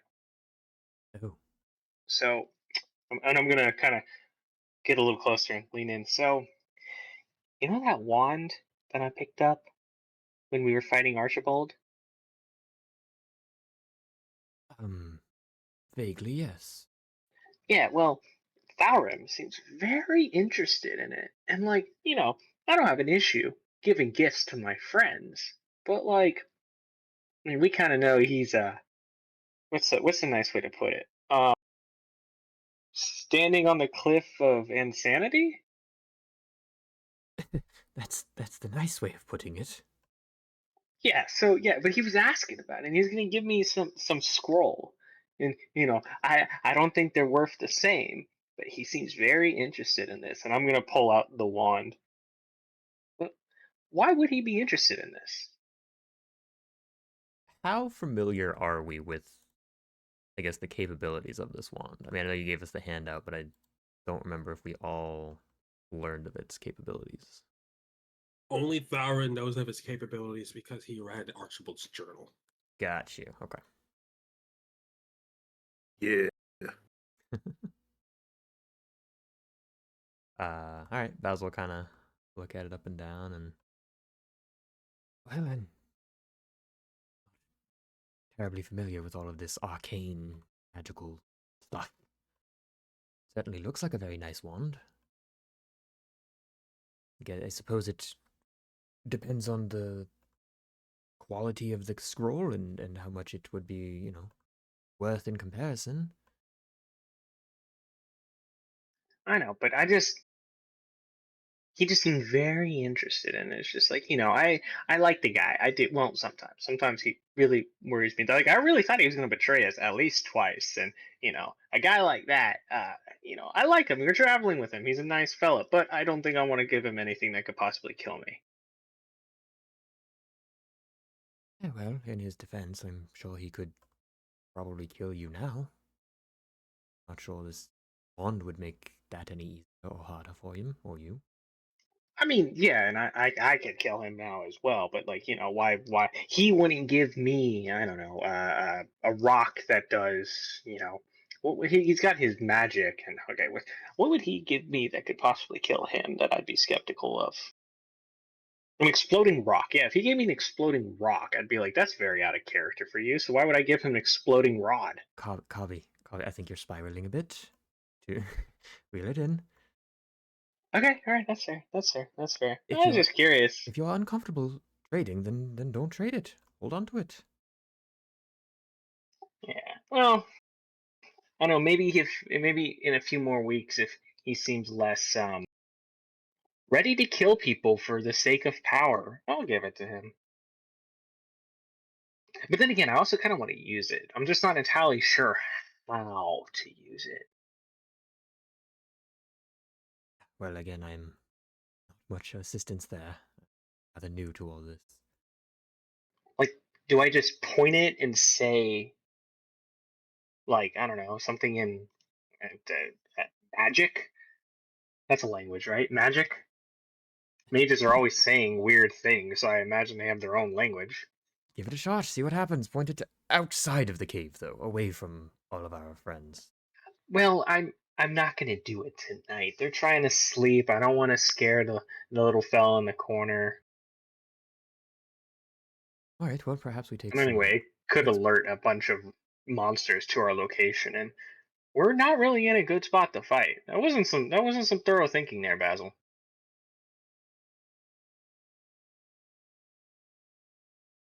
All right then, Cobby. Perhaps we'll test it in another safer environment. Yeah, yeah, definitely, definitely. Well, how's the voice in your head? Rather quiet for the moment.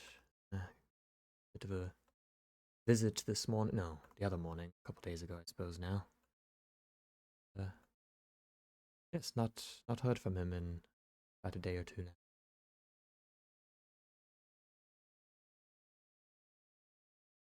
Well, that's good. You don't seem to be going more crazy than normal.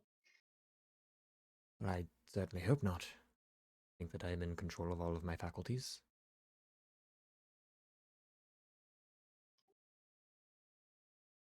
That's good. Holo seems pretty shaken up. You think so? Yeah, with that one weird deer said.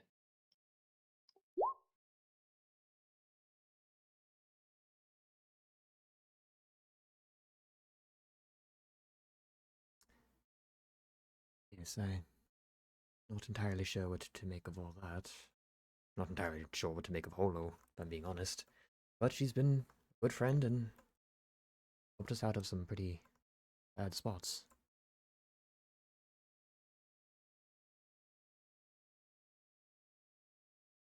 Yeah, I hope she's all right. She's nice, kind of, and nice to me, which is kind of rare.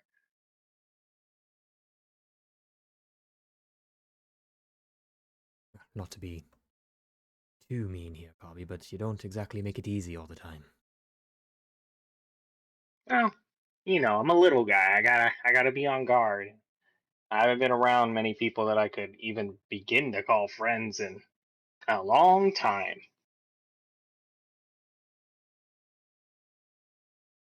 Well, hopefully that changes.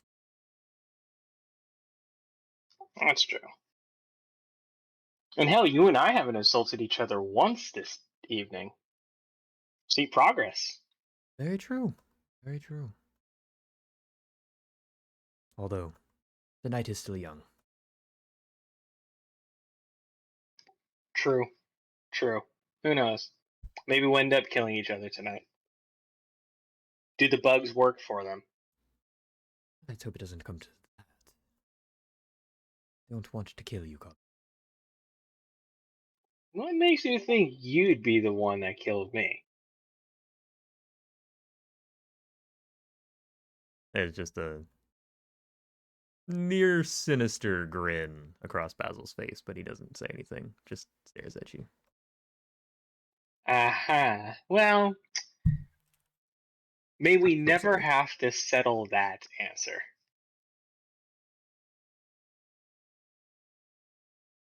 All right. You guys can feel the weight of night starting to take its toll. The sky darkens, your eyelids feel heavy. It's about time to rustle the others awake. You can see Eric in his corner, sitting by a sleeping Amelia. Apparently, he's just been up the whole night. Every now and then, while you guys are conversing, you can see him just kind of minding his own business, looking around, fumbling with the rocks in his bag. But yeah, Falorin and Holo, you guys do start to come to after a nice long 8 hours rest. You went to sleep and the sun was not really out, but the sky had some blue to it and it is now pitch black. You find, you know, Holo and sorry, not Holo, Basil and Kabi kind of tired but hanging in there. Again, what I said about Eric, and then this new fox in the corner nestled around the citrine that you remember Kabi having. Take it away.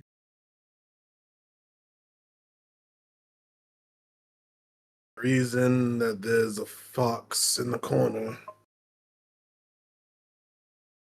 He was he was cold, wet, and hungry. So I gave him my gem and some jerky. Seems like the least strange thing that's happened to us recently. In fact, I think a fox that wanted a gem and food is very strange, but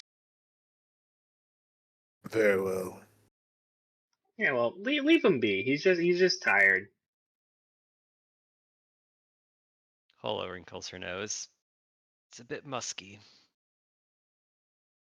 You'd be too if you were out in the rain all your life. It doesn't rain all the time. Okay, you'd be too if you were out in the rain all night. There you go. Well, Basil cleans himself with that spell of his. Why doesn't he use it for your pet?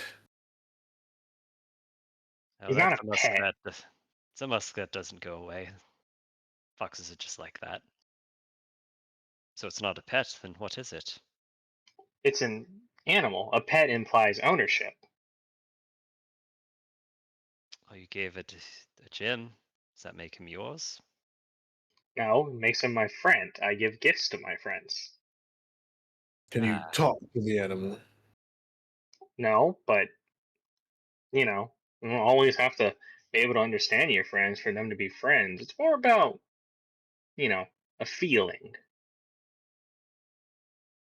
I would strongly disagree, but perhaps we have different definitions of friends.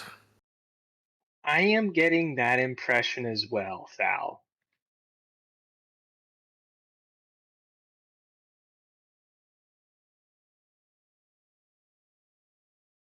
Oh, are we your hello. friends, thou? Uh, Do you I have would a friend? say the closest would probably be Holo.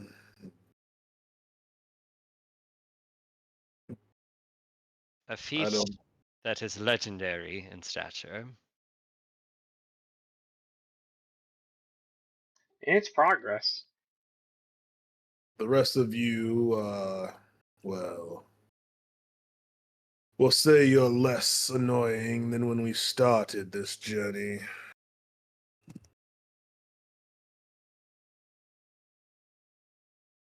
Progress. Basil just seems completely unfazed by this comment.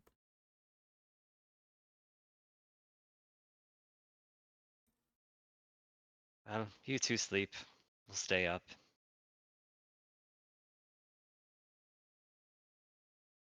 Yes, All right. very good, thank you. Well, if the fox wakes up and he's still hungry, give it some food. You know, we have plenty. We're going to be in town soon, and we can just buy more. I mean, what's money? Do we want to take the cart and begin traveling, and you can sleep in the cart, or are we waiting here until daybreak again? I imagine that's probably more up to the horse than any of us. Amelia, how's the horse look? Does it need more? Does Elroy need more time? He's rested, though I don't know about traveling in the night while it's still raining so heavily. She kind of points out to the heavy waters. But he could make the journey.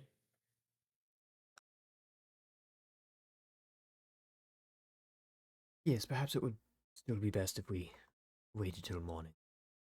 Perhaps the weather would clear up a bit.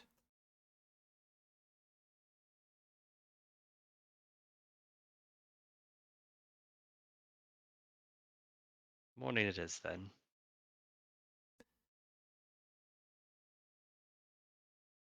I will give someone inspiration if they know how many days it's been since you guys have left Woodhurst. Sorry, not Woodhurst. Moorbury. This was Say 3. It's been 3. Who said it first? Be honest. Me. Very well, Chris. You got inspiration. Yes.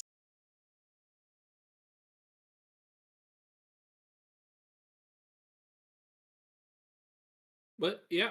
So Amelia's out, kind of hanging around Eric. Basil and Kabi, I assume, are trying to get as much sleep as they can. The fox is knocked out with its gem. And if there's any RP that Holo or Thalron would like to do, you guys are free to. I will need some perception checks, though.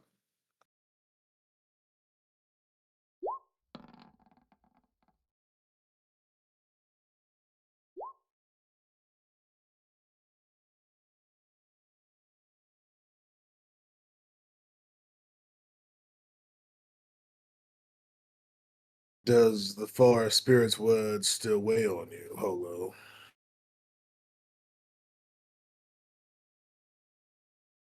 Well, it's not every day a demigod calls you an abomination. That is a feat rarely achieved. Well, often things of order tend to affiliate anything outside of their purview with abomination or discontent. It does remind me of the circle I was from. They taught balance for many years. Every biome, all in balance, nature, all that. But soon they began to think only this biome mattered. And she just waves vaguely out into the forest. It was more important than anything else. Even violence would be a worthy means to that end, which is not what it used to be. It seems they have the same mindset of this white stag, this elk. And Maybe they're right. what does Holo the Wise Wolf believe?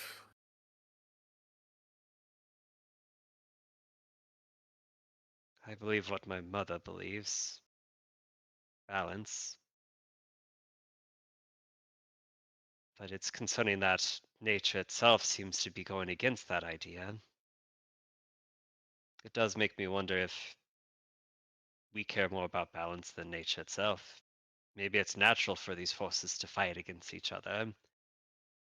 Oceans eroding beaches, forests burning down, becoming a prairie, deep jungles,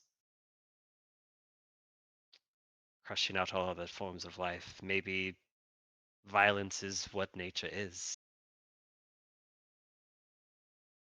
So Nature is as primal as the rage that anyone feels. If your home was taken bit by bit, used by humans and the like to build temporary homes, or if part of your livelihood was burned away, made into something else, I can certainly understand the rage behind them.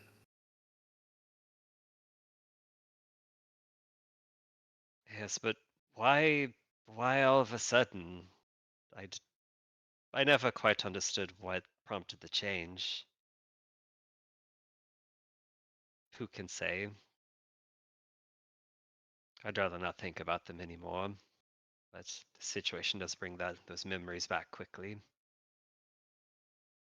They called the desert well, the stag called the desert a curse, a punishment. And you do see sand swirl around her hand as she says this. Maybe it sees me as part of that, and the desert might threaten this, as you said. So is it simply one entity's opinion that I'm an abomination, or am I actually part of a larger threat? But as to what I think, I just want to be left alone, to be honest. Save for this howling, I would very much like to get that to stop. Sentiment I can certainly understand. This howling you speak of, you've mentioned it before. Have you attempted to bargain with it, or have you just attempted to shut it out? I attempted to bargain with it last night. When I told it to leave me alone, it brought me a strange vision. An orcish man holding a cloth near his chest. Warmth and I guess nostalgia, safety were feelings that were brought with it. But I don't know what to make sense of any of it. All they really have to go off of is they're looking for a mother and they want me to go to the desert, which I think all of my answers may lie there if we survive to get there. We will certainly survive. But a mother can be different things: a nurturer, a caregiver, a protector. Perhaps it is not the type you are particularly thinking of. If the forest rejects you, and if these projections give you feelings of comfort, perhaps next time, instead of forcing it away, you could open yourself up to a new possibility, a new home, if you will. Only if I was a cool aunt. I don't want to be anyone's mother. Cool aunt I could do though. You can see some of the bitterness recede as she says that. I'll chuckle a little bit. A cool aunt, as you say. Yes, well, I suppose that could work as well. Perhaps a compromise. This spirit of yours might be able to fulfill. We'll see. I just hope I have a choice in it. But if the desert is all I have, and clearly the form my magic takes is very much tied to it, then maybe that's just where I'll go. If that smarmy, stupid elk shows his face, I guess I'll deal with it then. It does weigh on me, but what else can we do but move forward? Very true. We are the center that pulls in those around us. And there are others that are around us these days. She looks back to the others. Do you trust them? Mm. Basil? No. I haven't trusted him since the beginning, and I've made that clear. He At a moment's notice, I believe he would turn on us, especially if his master were to appear and command it. As for Kabi, well, he is less troublesome, and but that doesn't make him any more trustworthy, I should say. He has new powers, but he does not tell us exactly where they are from. Everyone has their right to secrets, but the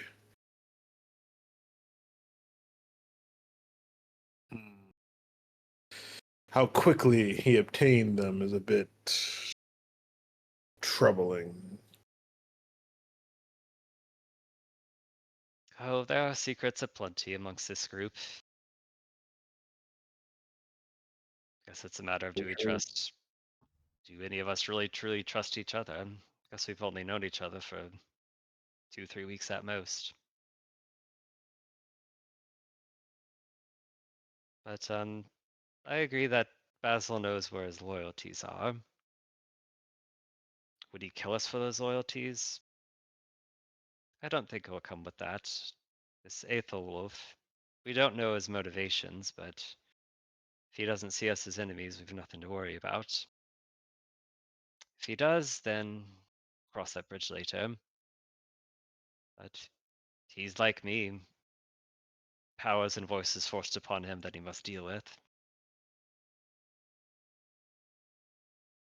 Suppose. And what of you, Holo? Do you trust me? Should I?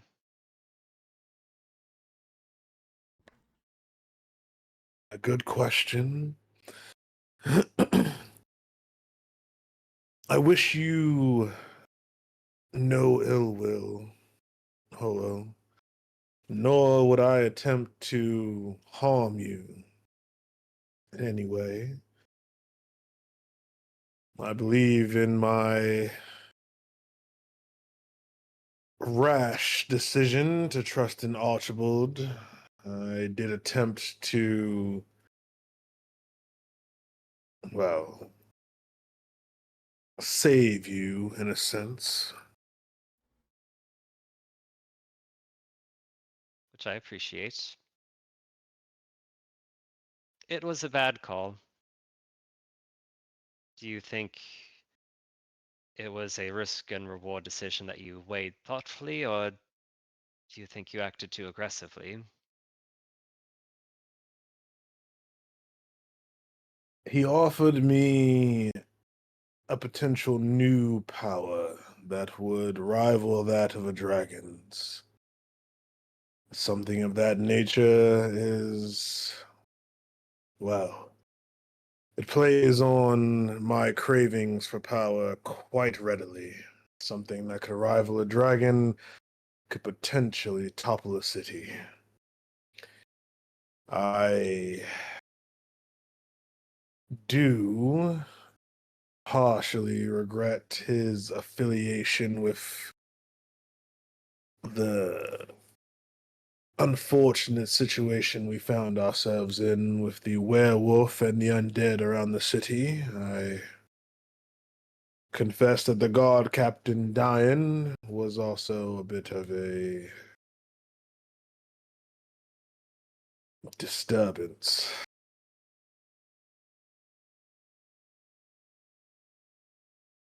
I wanted to apologize about that. The series of events that occurred, who could have said what their conclusions were? But that aside, I would ask that you don't. I'll say this. I do not like acting in a way that brings a shadow following me, chasing me. But those that have acted against you, you are the shadow that chases them. If you want to find power, I can and I will help you, as long as it does not jeopardize yours or anyone's safety. I don't have anyone like me, but you might still have your sister. I would not see you become lost in power before you see her. It would be unfair to you and it would be unfair to her, so keep me in the loop. You will make your decisions as you will, but around me not just for my strength, but for whatever wisdom I've gained out of this interesting life I've lived. Just keep me in the loop. Also, Amra was a dragon. While we're sharing secrets. He'll raise an eyebrow to that. But then I think you'll see him look down for a minute. Kabi holds a magical rod that has the power to both injure a dragon and repel its blast. The one he took from Archibald. I attempted to trade him for it, to trade him a scroll of magic for it, unsuccessfully, but nonetheless, I do know how to activate it and the uses that it could pose. I don't think Basil would want that in the party. I know. Perhaps the conversation could be in order. What if we'd agree to only use it in self-defense? I think he would still object, but you would have my vote for keeping it around. As I said, it was something that I sought to hold on to myself, but keeping you in the loop.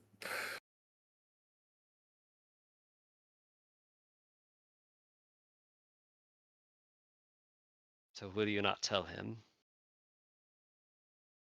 If it was up to me, no, I would not. But if you wish to, I will not fault you for it, nor will I stand in your way. There are many secrets that I hold dear, Holo. If we are to trust each other, I would share them with you, but I wish for you to know this. I mean what I say. I search for the power to not only protect and save the family I have left, but for the revenge that I seek even more hungrily.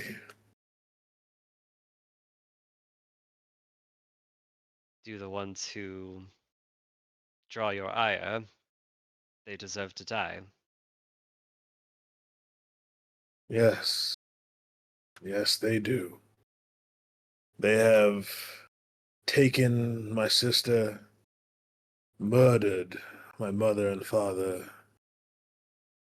The small group that we had when we were there, I know not what has happened to it, but that city is burning, dying in their rule.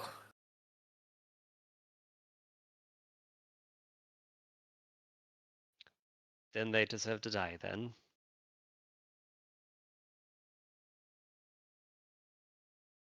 Wherever this goes, I would fight with you.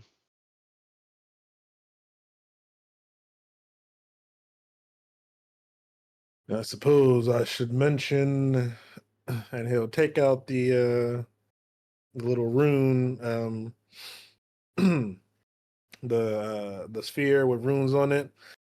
I have recorded Archibald's notes as well as any mention of the effects of necromancy and other magical spells inside of this runic spear and locked it with a code.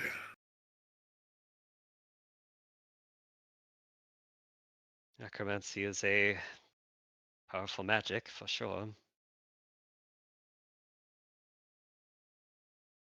Did you Yeah. find anything about the experiments he was doing with the wolves and drakes? There was mention of it, yes.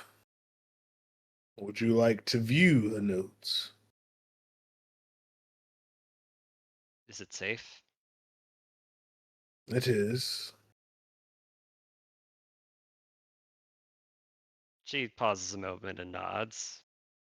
Okay. He'll slowly put in the code, knowing how insightful Holo is.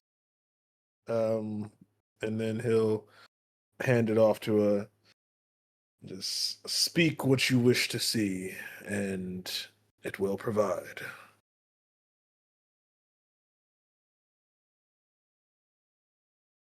She'll speak the words. Show me the red wolf.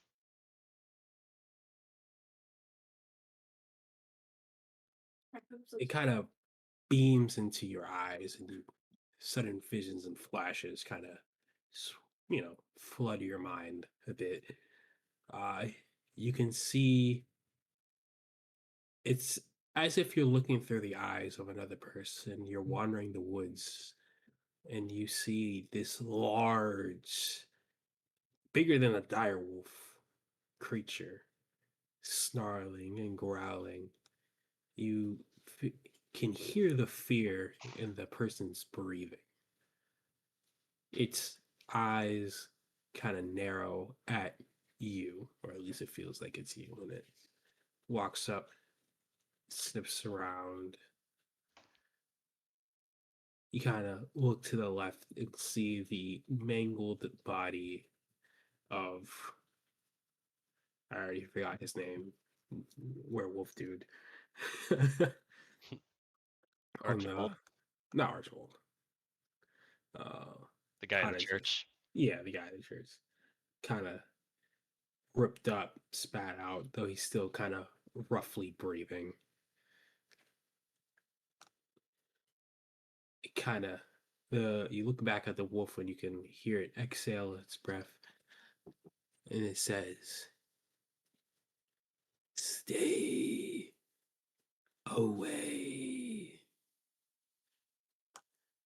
And the vision ends. Is it the same red wolf that had visited Holo in her dream previously? The one when you defeated the wolf drake, or the one in your dream? The one in your dream was a sand wolf. It wasn't a red wolf. Okay, this red wolf is different. And it spoke. Okay.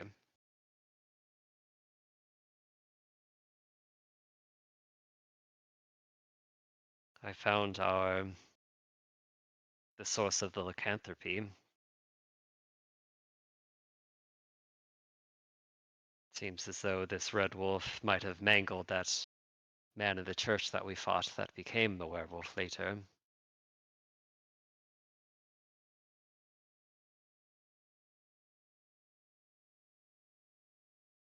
Unfortunate cycle of events.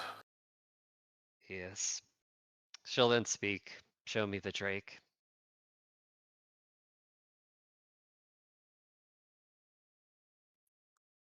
You get it beamed into your mind again, and you see a drake in a cage, constantly bashing against it.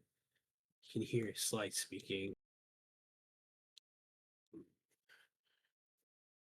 Drake's scales prove to be quite defensible, and every time it fires off its breath weapon, I seem to have to do something to fix the cage. This enhanced alloy is strong, but it can only be so sturdy. How do the claws compare to the wolf?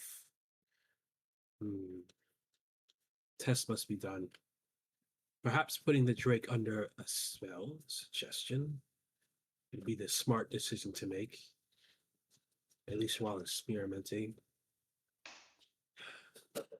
combination of the two specimens will require loss of life. Potentially. Solution. Perhaps necromancy might be able to aid in some way or another. Vision ends with that.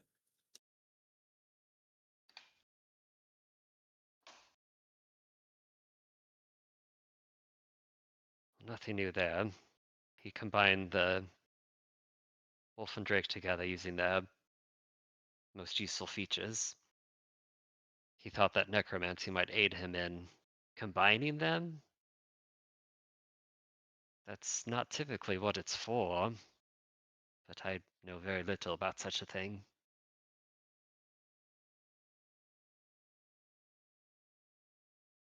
Immortality is achieved through different ways.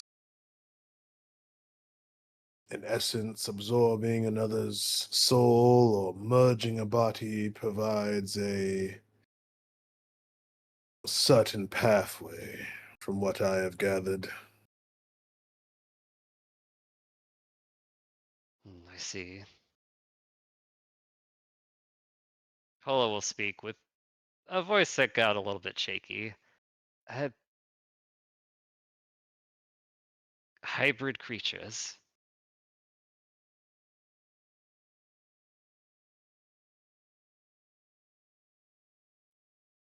An image does, in fact, beam into your head.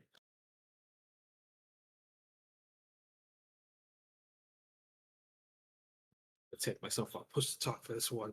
Ugh. Oh, am I asking the good? Am I getting to it? You getting some info.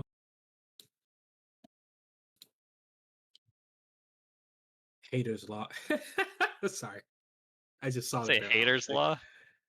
No, I just saw haters log. That bear is very funny. Yeah, it's just sorry, it just threw me off.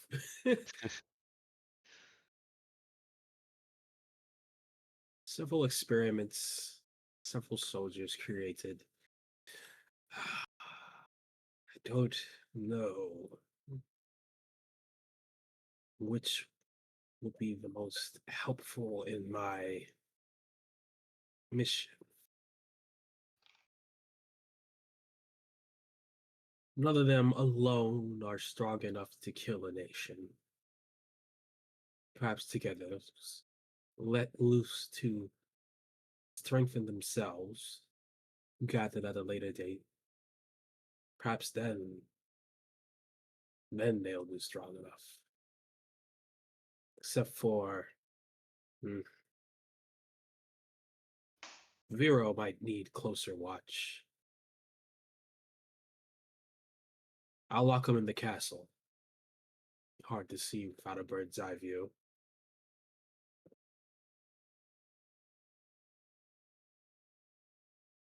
The displacer beast. He seems to have a penchant for martial arts. Perhaps I let him loose near the Pride Rock. See how he handles on his own. Hopefully none of those goons find him. The Wool Drake is still a work in progress, but when it's complete, yes, it'll definitely be a prize soldier. But I need more power, more strength. Legends say that there are certain things you can do with insects that provide rapid power at the cost of your life. May have to research more into that. See what I can come up with. When the vision ends. Or recording.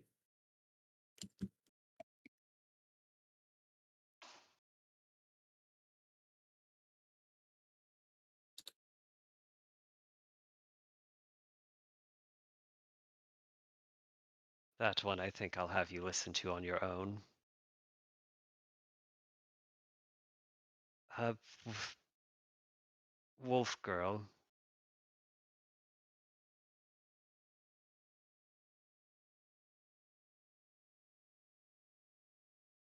I've heard rumors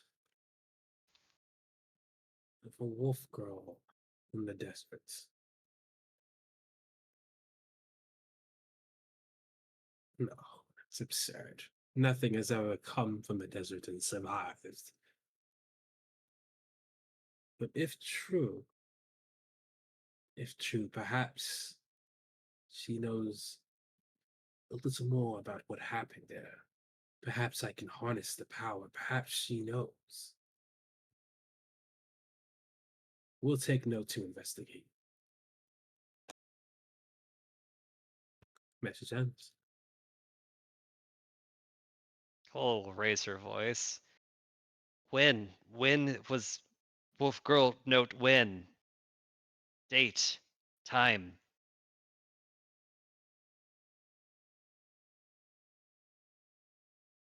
Gives you a date of roughly 2 years ago.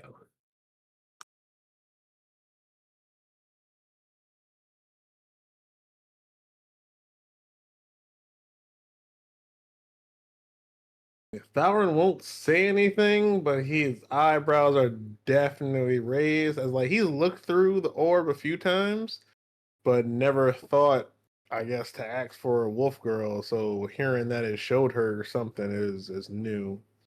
So eyebrows raised, but no words. Her jaw drops. She is shocked. But after a moment, she closes her mouth and just slowly pushes the orb towards you. It's enough for now. Seems you've found some information that I neglected to even think of. Are you okay?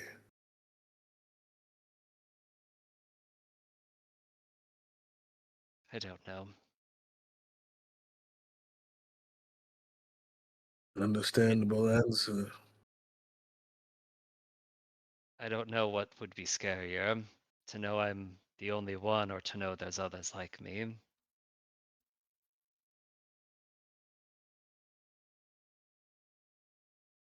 To know that you are the last of your kind is a sobering and potentially lonely thought. To know that you are one of perhaps a few,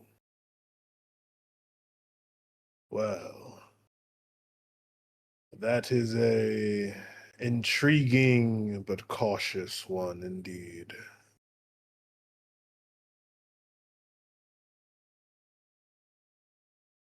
But it seems at least I feared that I was created or something even more insane.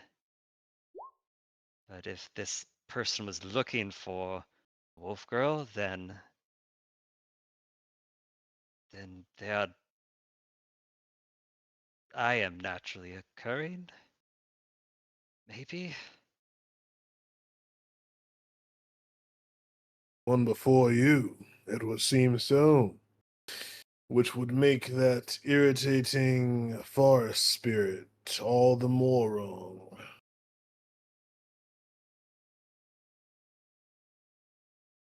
I I don't know. I don't know. We shall find out. For if you are with me in my endeavors, then Holo the Wise Wolf, I am with you. You may count me as a friend.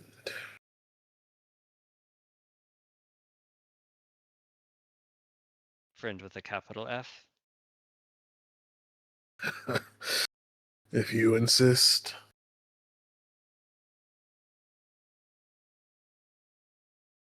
Right.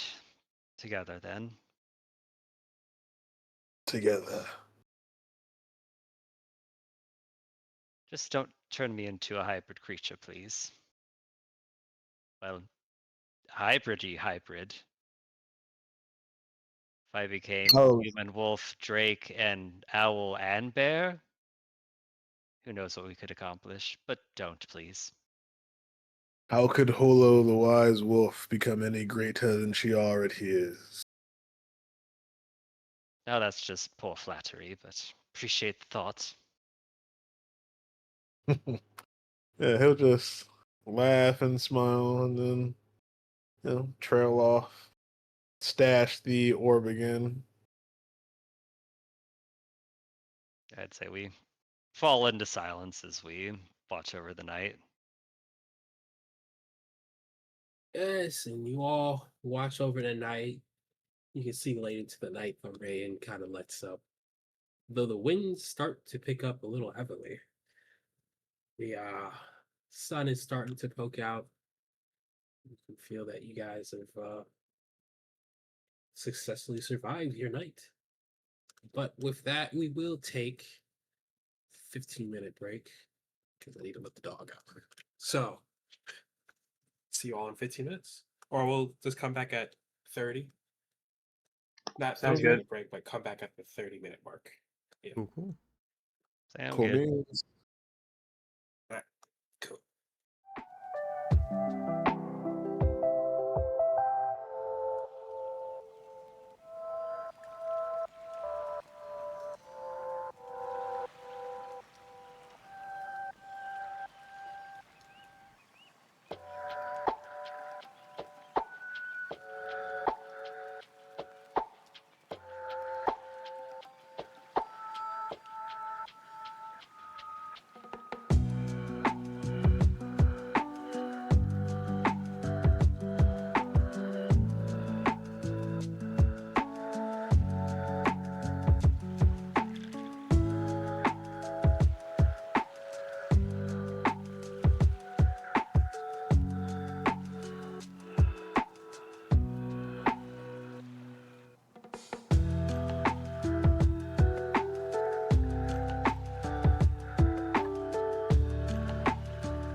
rain wanes, but the winds pick up heavily. Proceed. To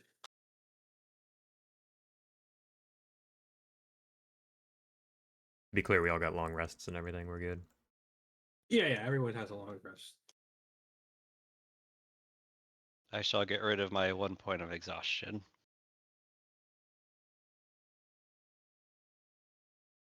Really want to make a joke, but knowing Jeff, he'd be like, "Nope, that's how you're playing it. We're doing this now." In case you all forgot to eat a ration, I had plenty of good carrots left, so minus your ration, or just say you ate a carrot.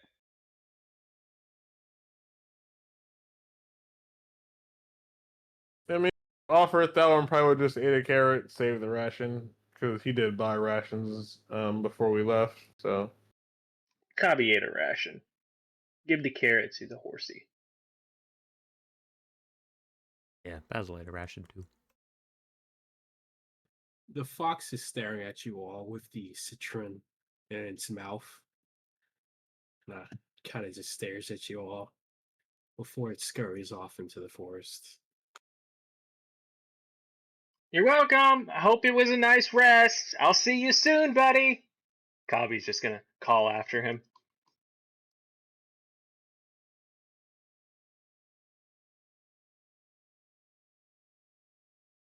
Oh, I guess he's not hurting anyone then. No, as I said, the poor fella just wanted a place to lay his head, get some food, get out of the rain. Colby, I have a question. And I do apologize if I'm putting you on the spot here, but you didn't know what a bear was, and you didn't know what an owl was. But you knew what the fox was. Yeah, I've seen a couple of them. Yeah, Oh, were there there was foxes some in on the mines? Obeah.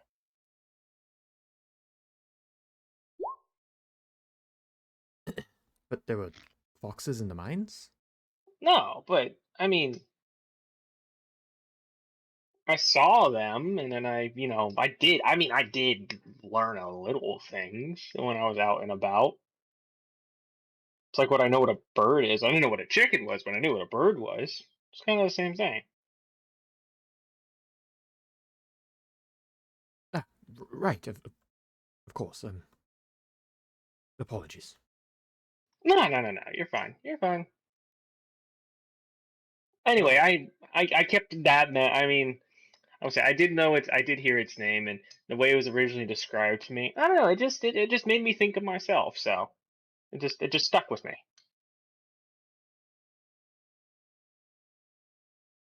Like, what did the guy say? What did that farmer say? He said they were mischievous little critters that get into everything and are just a general nuisance.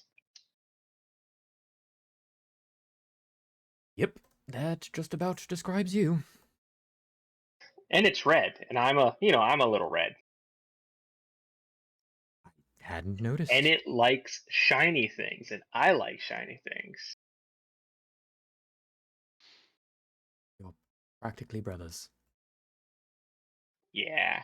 Anyway, yeah, no, I met a farmer when I was, skulking about trying to get off that island, and he was complaining about him one day, and you know, I just asked, what the hell are you talking about?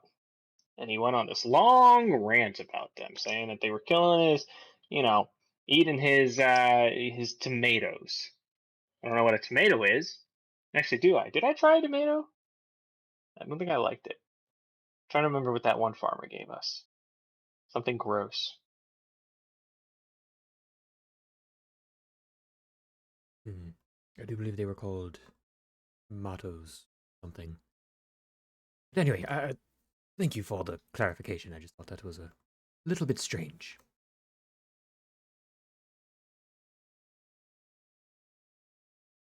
No worries.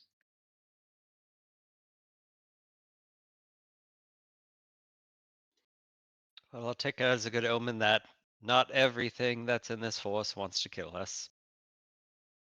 Let's hope for more foxes, yeah? Oh, I'd like that. Although I don't have any more citrine for them, so I hope I hope they're not all, have such refined taste as that guy. If the opportunity arises, the next one that meets us, I can talk to it for you. you you can talk to animals? Magically speaking, but yes. Like I talked to Elroy. He's not a magical horse, I assure you. Why the hell didn't you say anything last night? And I bet if I woke him up, you would have complained that I interrupted sleep. Oh. Ah. Oh hell yeah, that's fair. Hmm. Oh damn, I hope we can meet up with him. Can you make it that I can talk to him too? I don't think so. They can communicate with me. No one else. If I ever Ah. come across magic that might allow you, I will be the first to tell you. Oh, I'd love to be able to talk to animals. That sounds like so much fun. Man, you guys all can do cool things.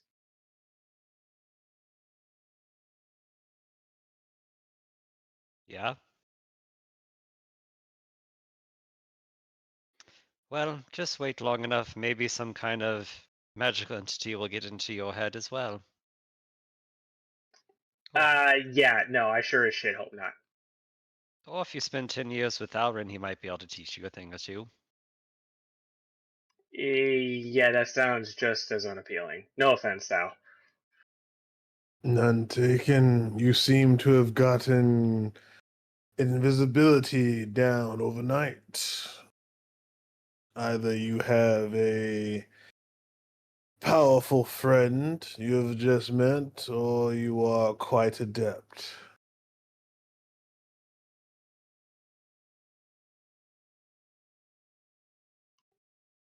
Right.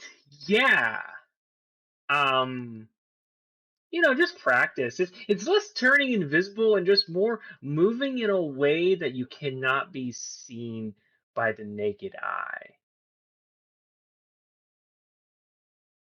Yes, that is something that some do, but you turned completely invisible. Just a None but magical effect can accomplish that. just a double check. When I went to go investigate the goblin camp, I thought I'd step away from the party and turned invisible at a distance. I had it down. You turned invisible in front of us. You said you could do it. Yeah, you did tell them that you could do it. Okay, all right, no, that's fine. Just double checking. I just had my memory wrong then.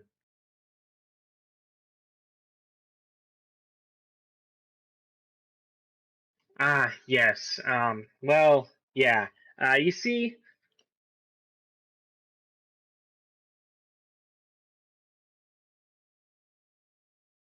give me a second while I get my thoughts together.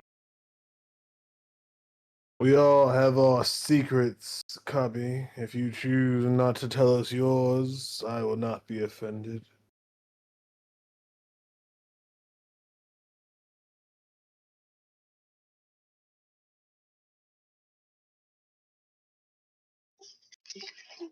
Yeah, another time. Another time we'll get into that. As soon as I find my fucking notes.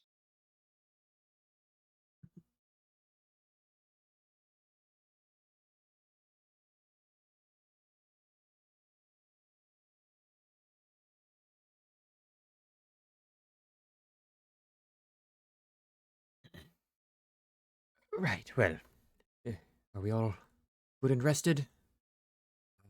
Your friend Elroy all prepared for the journey?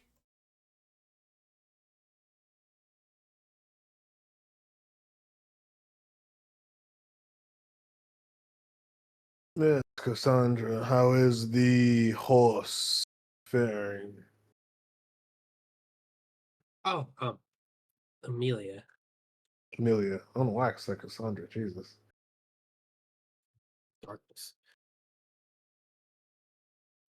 Elroy should be good to go for now. He's still a little winded, but could carry us. Um, are we heading out?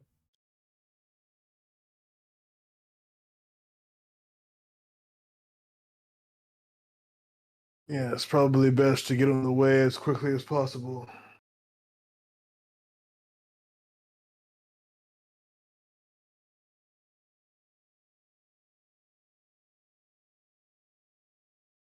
I'll lead us back to the road and hopefully not so muddy today. But keep your eyes peeled. Won't be safe until we get out of the heavy trees we're in.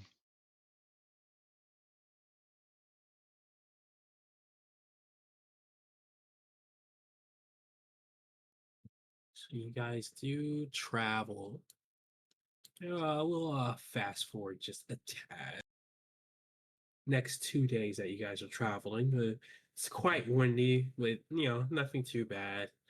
Nothing pops out of the forest to attack you. You guys occasionally see the little bit of wildlife or remnants of wildlife. There's some regular elk, regular stags, regular, you know, squirrels, and all that nonsense.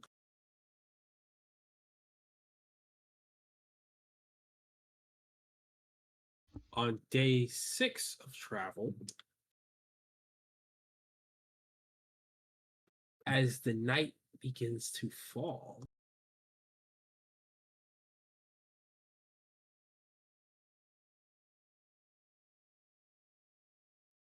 if you look up to the sky, you can see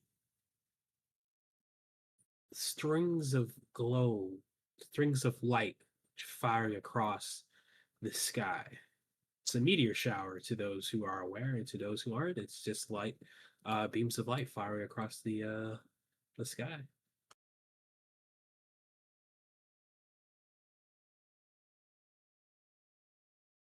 I Probably would will like just stare up in awe. I would like everyone to roll a D100.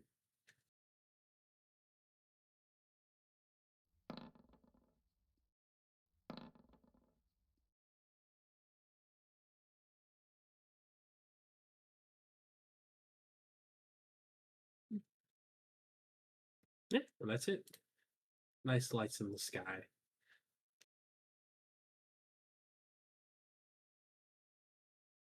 It's been a moment since we've seen one of these. Wow. What is it?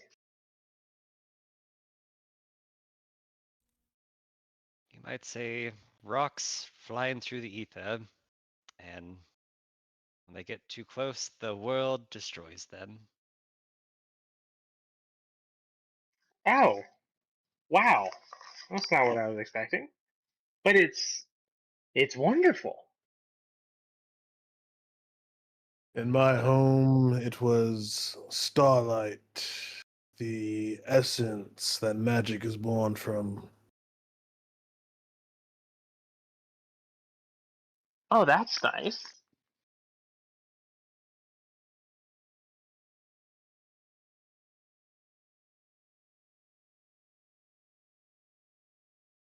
Yeah, well, never actually seen shooting stars myself, but I've heard of them.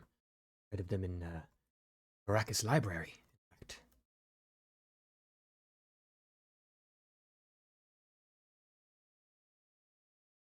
Oh, maybe, let me guess, they were divine dragons flying across space and time, bringing good tidings to all.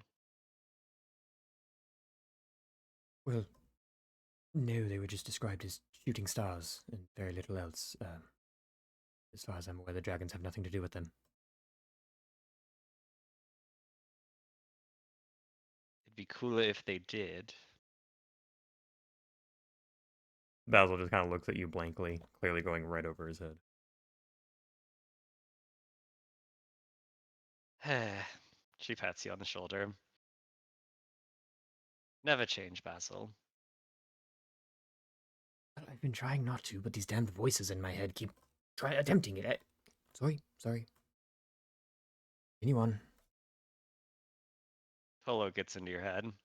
Midma, are you playing nice in there? Got Tira going back.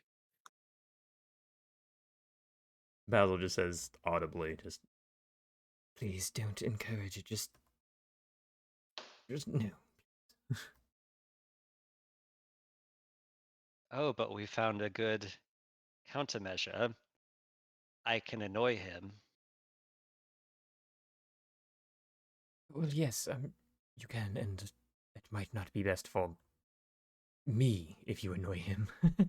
Yes? I suppose that's true, but let me know if you need me to. You know, crows have a method of protecting their territory simply by annoying the animals that live within it. Clever, isn't it? Yes, quite. If it ever comes to that, you will certainly be the first one I come to. Happy to oblige.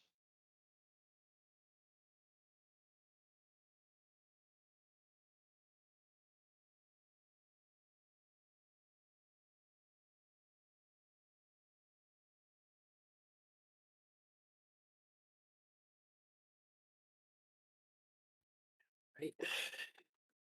You guys passed through the day without any issue. On the seventh day, you all see something peculiar.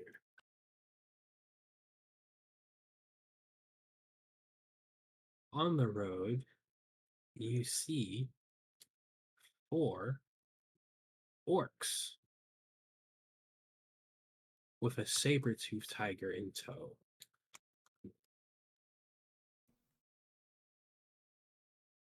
Seem to be bickering about something, but otherwise minding their own business.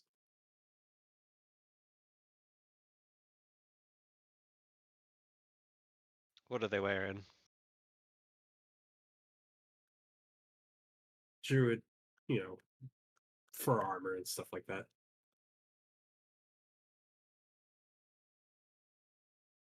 Any identifying marks as to what druidic circle they're part of? No.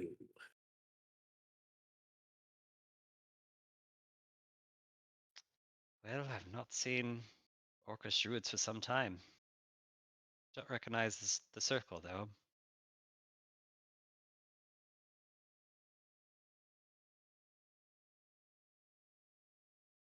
Should we approach or keep a wary distance?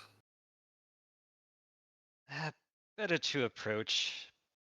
I don't think orcs appreciate cowards. Their words, not mine. All of you, look as intimidating as you can, and after we've passed the initial greetings, you can act as normal.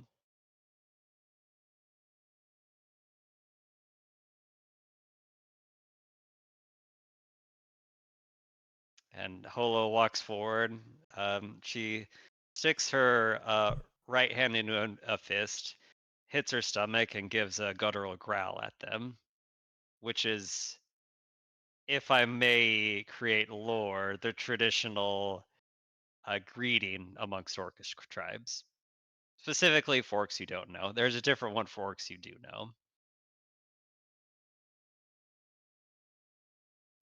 They return in kind, but look at you strangely.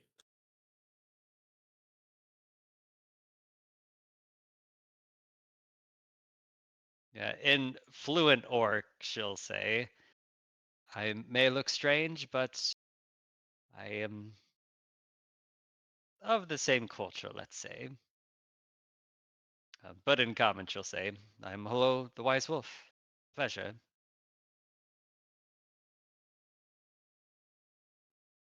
One of them responds back to you and says, I am Dord. So you are the wolf we hear about from the green. Ahem. Little me, I did not realize my fame had crossed such a distance. Infamy. The trees speak. It seems you've angered the forest. Yes. The Force told me directly. I don't suppose the trees have said how I've wronged them, other than existing. Mm. The root father doesn't appreciate things that aren't pure. Though I say your appearance doesn't make you unpure. Very curious. I'm sorry, you said the root father. Yes, Can Holo intuit that that's the title of someone within their tribe? that is a nature deity.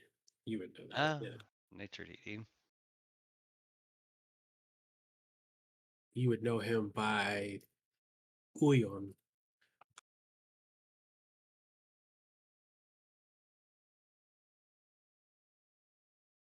So I am unpure. That is not what I wish. And yes, it seems as though they want me out of the forest, which I have no reason to stay. I am simply traveling through with my comrades. Mm. Who was your dryad? What was her name? My dryad, or, well, my mother was Bulu. Oh, the spirit of your tree at the free grid. Do you Oh, know it? sorry, Eltinora. Oh. Mhm. I've not been in contact with him for some time now. I'm afraid if you're looking for current events, I am several years away from being able to give you that. Merely curiosity. We hear Eltonora is a bit fiercer these days. Yes, it seems her wish is the tribe's wish, which is to spread green biome to wherever it can. And, well, sorry to say, but balance is damned in their eyes now. Hmm. Where are you all heading?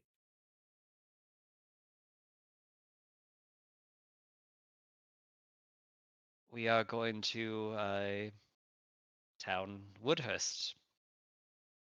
We're about halfway there. Oh, I see, I see. Oh, why? You seem to know something. Of Woodhurst? No. Ah, I see. Guess you probably have no need to visit such a place. The forest give and take as needed, of course. Yes. We've decided to move on from the forest. Oh, move on. Was it your home and now you're leaving, or you travel as a matter of living your lives? We are seeking something new. Ah, Nature holds many secrets. We wish to learn more, better out in the world than in the same forest with the same dryad. you know what? Could not agree more. I've definitely learned much in my travels since leaving the bounds of the circle. I'm sure you will gain much wisdom in your travels as well. Speaking of, I don't suppose your travels have given you any information about deserts? Kind of raises his eyebrow. You speak of the soul sea. Yes, that very one. I guess I'm interested in general, but particularly that one. I may be visiting there in the future. Kind of smirks. Well, little one, if you are visiting that in the future, perhaps we will meet again. Oh, you're also bound for the desert. Yes, if, well, we might find an opportunity to learn together. I shall have to keep a lookout for you four and your handsome beast there. Yes. Well, may the winds reunite us in the future then. Yes, may they unite us. May the root father grow evergreen. Kind of slams his fist into his chest twice and grunts at you. Hello echoes the gesture. Safe travels, friend. She nods.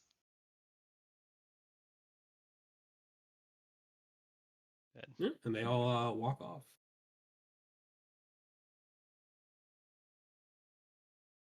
Well, I'm glad everything nature line does not wish to kill me.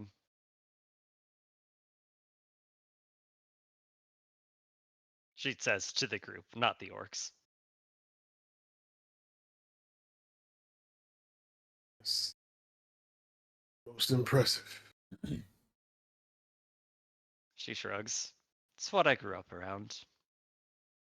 Different lifetime now.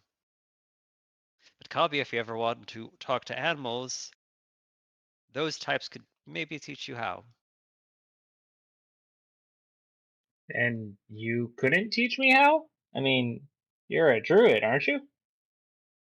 Sure, but it's a bit of intuition is involved. Well, I shall show you how to make offerings to the forest. Let's start with something simple. I'll show you when we have time. Could you say that I've already given an offering to the forest? I did give that fox a gem. Oh, nature spirits are a bit more challenging to trick. Dryads are a bit hard to lie to. Ah, that's fair. Well, next time you see a dryad, maybe I'll teach you a thing or two on how to speak with them. They a bit alien, but it's where some of the power comes from. Eh, they can't be much weirder than some of the things we've already seen. Oh, every flavor of weirdness is a little bit different than the last. But yes, let's see if we have the opportunity in the future. That way you can talk to foxes. Maybe we can find you fox speaking magic. I What heard does a fox sound like? horrible. Ah, I guess I am like a fox because these two over here think my voice sounds horrible. Well, when you roar and surprise your enemies, honestly not that far off now that I think about it.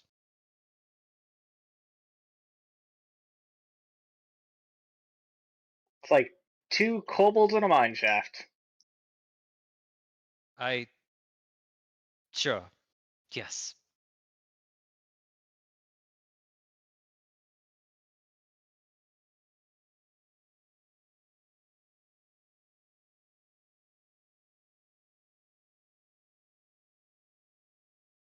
I'm good with seeing change. Unless people want to talk about the orcs. I'm also writing down the cultural stuff I bullshitted on the spot. Beautiful. So the next 4 days of travel, everything seems to be moving fine, no issues. There's light clouds out, but the sun is still shining bright.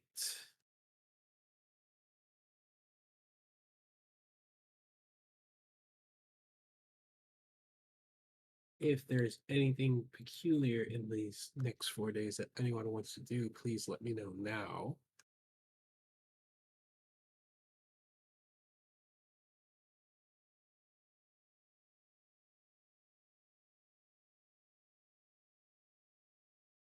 I've got no plans to commune with the sand wolf quite yet. Holo doesn't have too much to do, though she may try to find an animal and ask them why Holo might be unpure to the forest. Impure.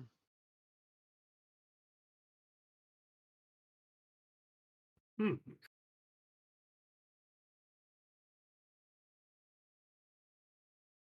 Okay. Roll a d20.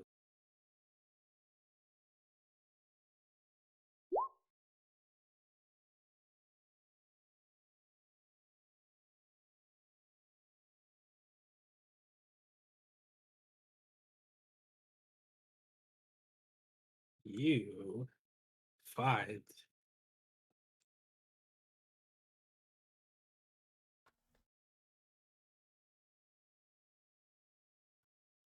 as you're kind of wandering through and the night sky starts to take hold, hanging from the tree, you find a giant bat.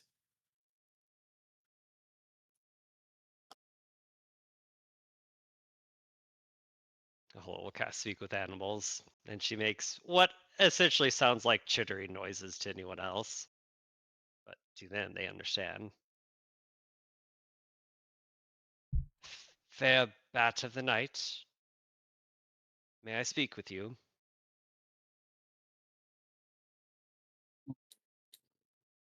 For now.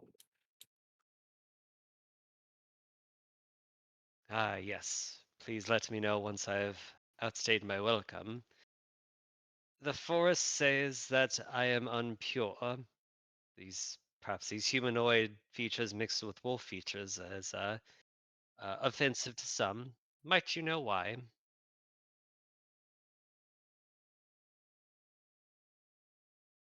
Kind of tilts his head at you. Unnatural birth, perhaps. What would they know about me and my birth? It's ridiculous. I was born of orcs, which is maybe ridiculous in of itself.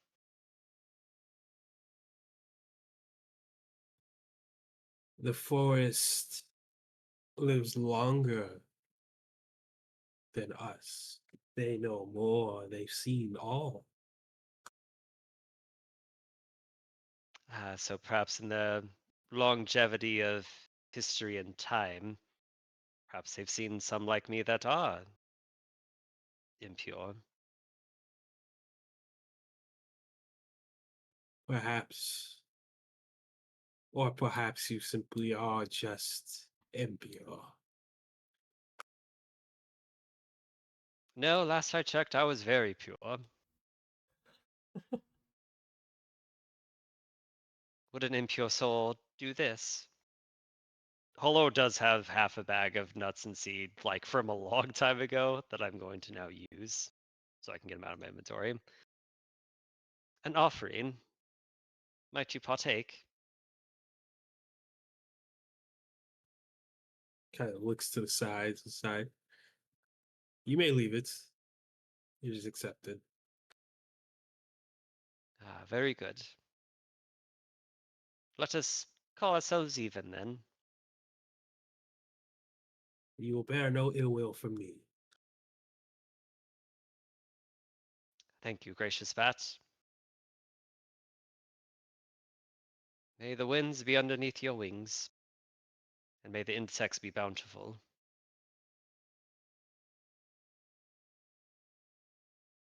Thank you. Safe journeys through the forest. Watch for the bushes. Yes. Yes, indeed. All right. Thank you.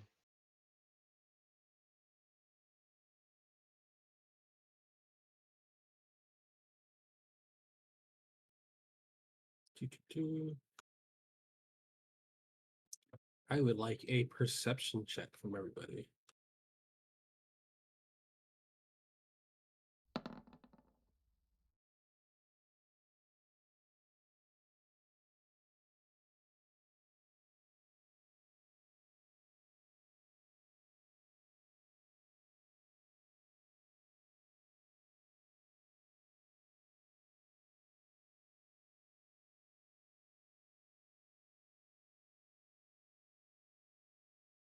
The hell?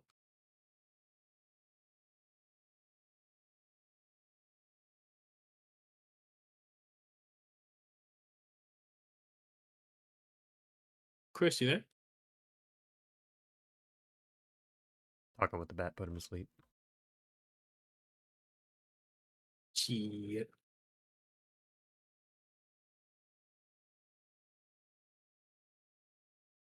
Unless his Discord died. Isn't there an air horn thing we can do in Zoom? Not Zoom, Discord. Grissoms. I don't really think there's much to be done, truth be told. Yeah, I don't really have anything in particular for him. I think he was asking for a perception. Oh, perception check. Oh, were you? Oh, I completely missed that. My apologies. Oh, you're good. I completely spaced on that one.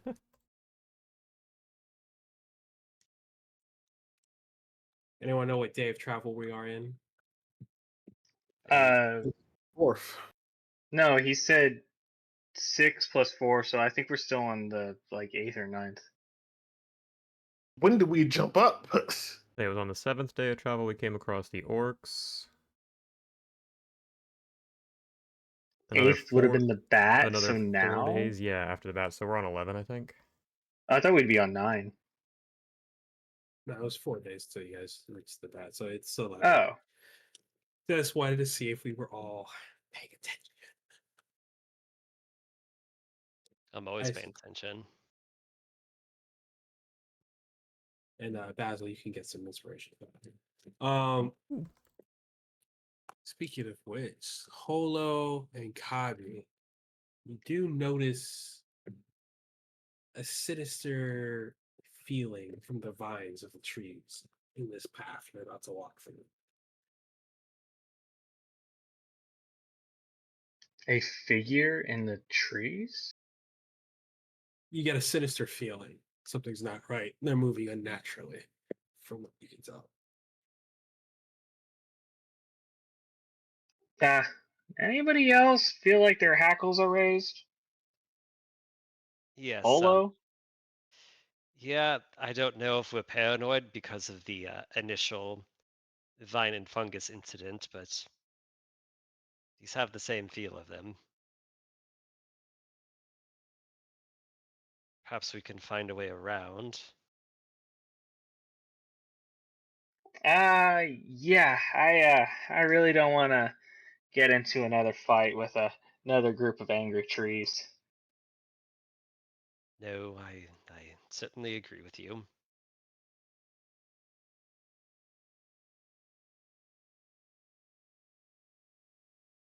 Let's scout it out, Kabi. Maybe we can find a path around. Oh, okay. I don't have the best sense of direction in the forest, but I'll take a peep.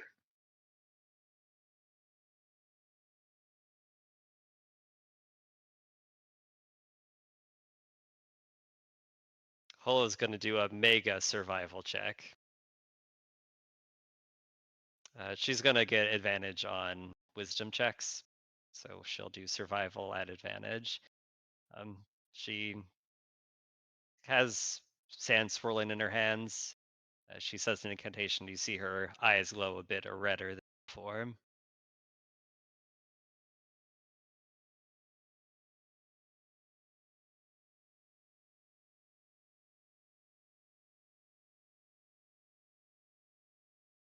You would be able to navigate around the path and find your way back onto it at a later spot.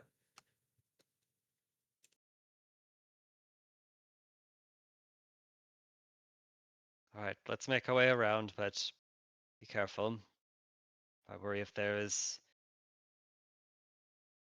are vines here, vines elsewhere. Be on your guard. And I think this time I will lead you, Mr. Elroy. She'll take the bridle and begin to lead him in a path around this particular area. You need, yeah, well, yeah, horse sounds. Yep. Oh, I can't do that right. Yeah, I imagine horse noises.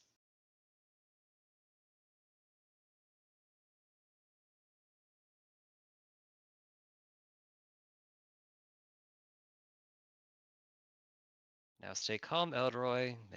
Remember, I will give you tasty carrots later. Give me an animal handling check, by the way.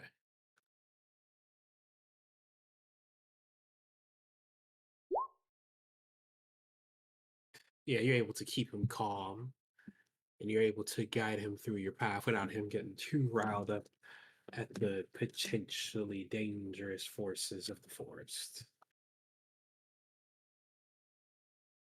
And I imagine Holo is humming some kind of tune that she knows works with herbivores and grazers specifically. You guys are able to get around without a problem if you're following Olo. Well, I guess I didn't ask what the rest of y'all were doing. I mean, she kind of took the horse, and we're all in the cart. So yeah, I think we're following her. Well, well, well. Anyways, to speed forward, you guys do make it through without a problem. Nightfall, you're able to rest up. On the next day, as you guys continue your travel, you do see in the distance plumes of smoke arising from what looks like to be wooden walls.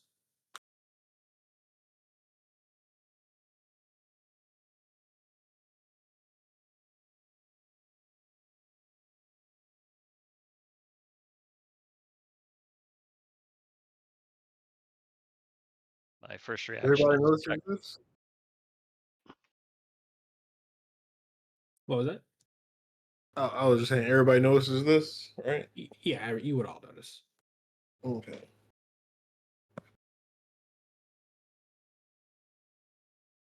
Go ahead, Ian. I was gonna ask before a frog got caught in my throat. Holo would look to see what Amelia's reaction is. You can see that her grip on the reins of the horse have kind of tightened, and she's kind of having it move a bit faster. Though, if you want, you can give me an insight check.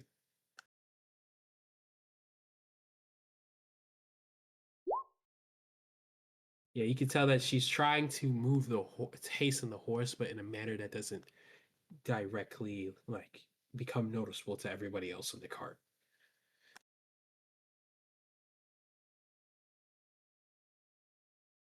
Well, don't hold back on our accord. Everyone hang on to something. Um, yeah, and then she whips the reins, and the horse does start, running a bit faster. The ride is a little bumpier. What was now comfortable is a little less comfortable. Say you're about 15 minutes out from the plume of smoke.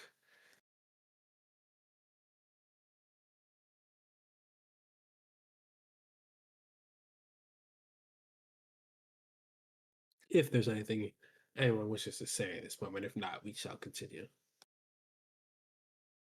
As we get closer, are there any signs of, I don't know, damage or what might have caused this outside of the walls? I assume we can't see inside the city yet, but maybe outside? No damages.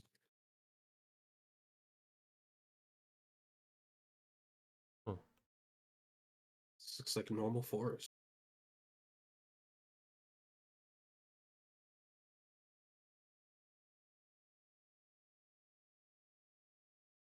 Everyone's good? I think so. Yep. Till we get closer. All right. As you guys get up to the walls, you find yourselves at the entrance of what you're going to assume by Amelia's reaction would be Woodhurst, where two farmers have her stopped with their pitchforks side to side. You all have the choice of, trying to be sneaky about listening to what they're saying or just coming out forward and saying something. Choice is yours.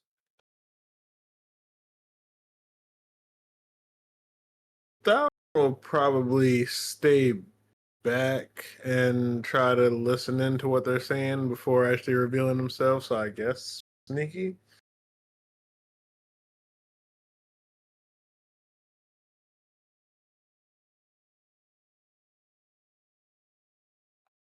Anyone else? Yeah, I think Kabi would hold back.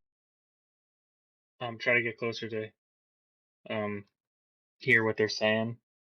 Strange situation and whatnot. Holla would pop her head out.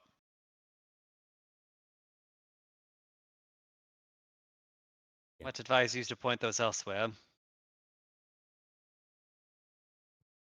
States your business for coming to this town.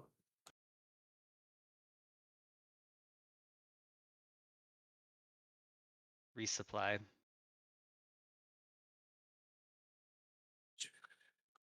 You can resupply elsewhere. There's no need to be here. We are returning one of its residents.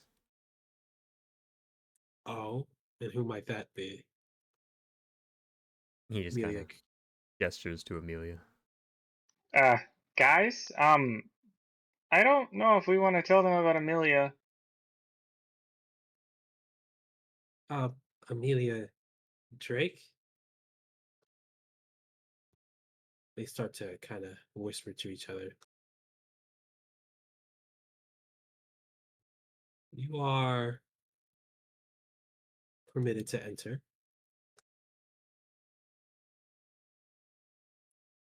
Polo, What? you What? said you're popping your head out.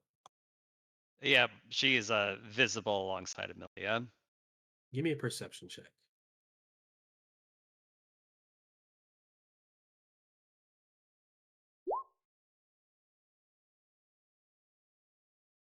You can see to your right someone with their bow drawn. And it seems like they are aiming an arrow at one of the farmers.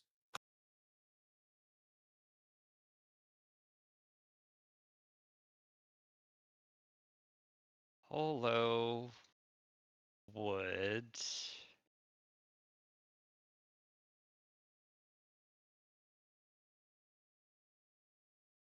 She would try to jump down in the way of the arrow and block it with her shield.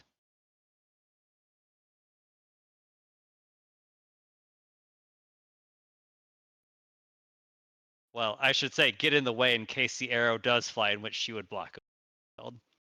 All the while yelling, "Assassin!" The arrow flies and hmm. Give me just a dexterity check. See if you're quick enough. No. The arrow flies and it does hit one of the farmers in the neck as they drop down. The other farmer that was next to him also gets hit by a subsequent arrow. Two people in the bushes arise from left and right and quickly make their way over towards you all.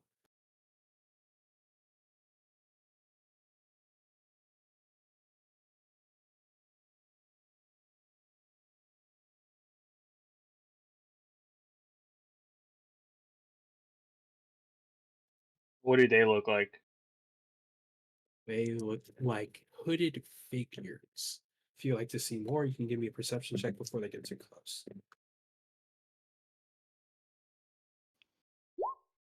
May I also? May as well if you'd like. Always. Guess what I'm looking for is, do they look like farmers or do they look like guards? Good catch, but you don't know. Polo, though, you'll see that these guys are dressed in regular guard armor. Your standard city guards.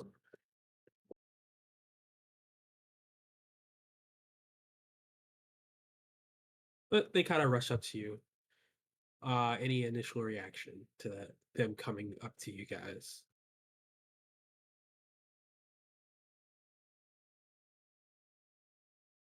I have something extra, but I want to see if anyone wants to do something less extra first. Now I'd just say Basil, stands there prepared defensively, but doesn't, outright attack or anything. Yeah, pretty much like for Thauron. He'll look around, just observe the different areas, make sure there's nothing that could threaten them. But yeah, I mean, he'll probably hold maybe like a telekinetic shove just in case anybody gets a little too close. Kabi's just gonna kind of just go, oh no, this is bad. We should go. One of them, as they get closer, you do see the symbol of the duck. Same symbol as Amelia's on one of the guards' armor plates. He quickly goes up to you. He puts his hand up in silence, puts it over his mouth, and then points to the right, telling you guys to follow along.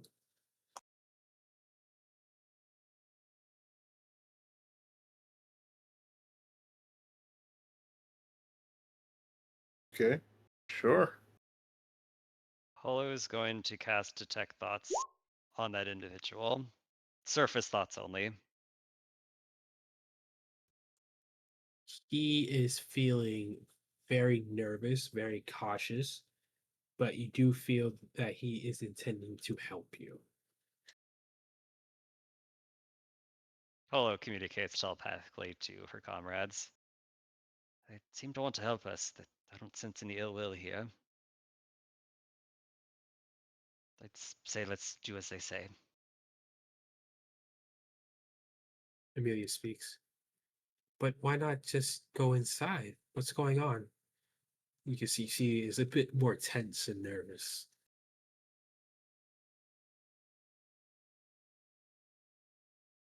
If we go with you, will you tell us what is happening here?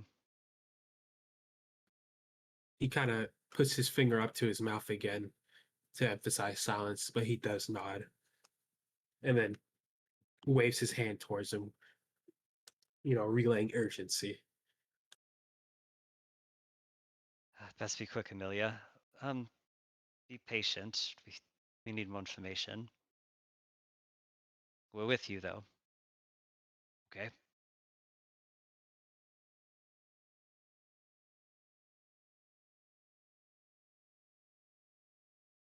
And if she doesn't move with the reins, Hola will slowly take the reins from her.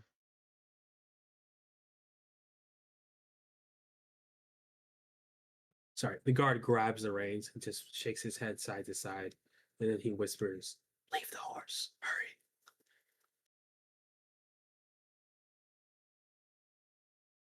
Okay. Come on, Amelia. She seems a bit agitated by the notion, but trusts you. So she will follow along.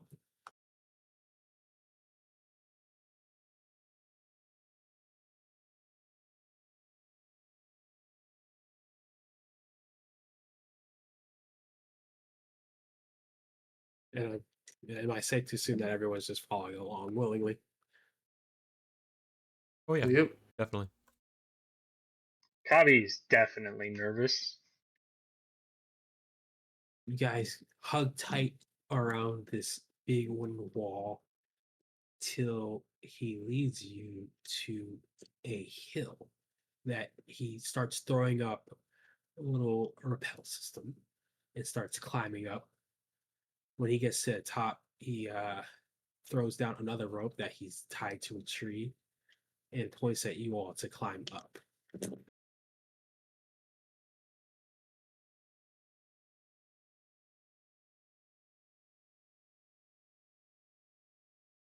Which, for flavor, if you want to see how difficult it is for you to climb a rope, you can give me athletics checks. If you don't care, you can just say you climb the rope.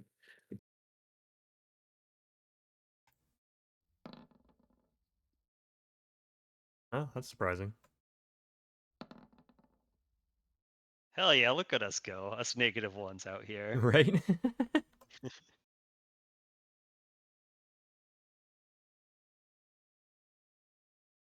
Well, Basil and Hola, you guys making up the rope with Eve. Uh, Kavi and Valorant, as you guys are climbing, you tend to lose your footing a bit, bash against the wall here and there, but are able to eventually make it up. Does wear you out a little bit. He continues to lead you up the hill, and you guys continue to run along, looking down into the city until you see Amelia stop in her tracks as she looks down beyond the city walls, town walls.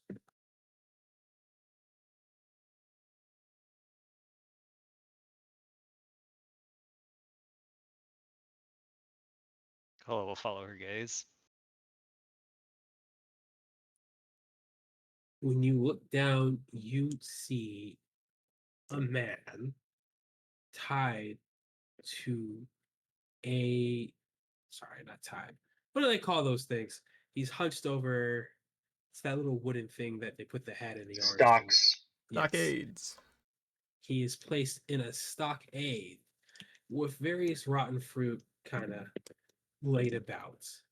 But the interesting thing is above him is a large chunk of fine cut masonry hanging over him by a thread or a rope.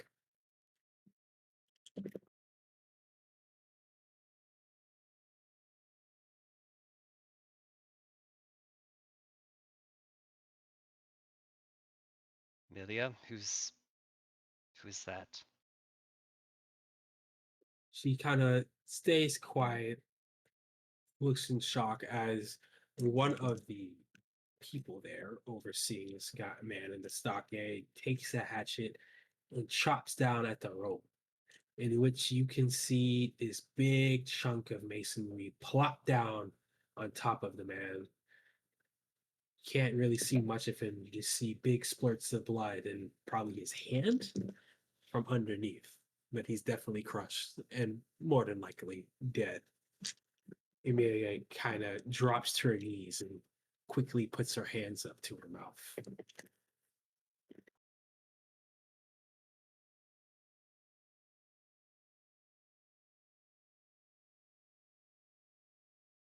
Hola with a hand on her shoulder does turn to the guards.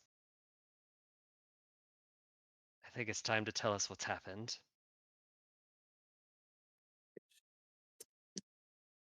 And that's where we'll stop for today. No. What? Really? Yep. Soon as you said farmers with pitchforks,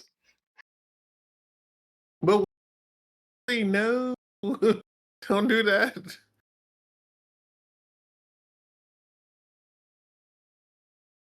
This will be interesting. What will Amelia do? What will Holo do for her sweetheart?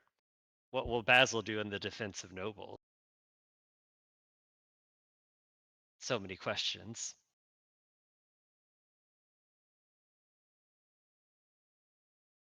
There you go. Hopefully that wasn't too bad. Sorry about the little slower traveling bits.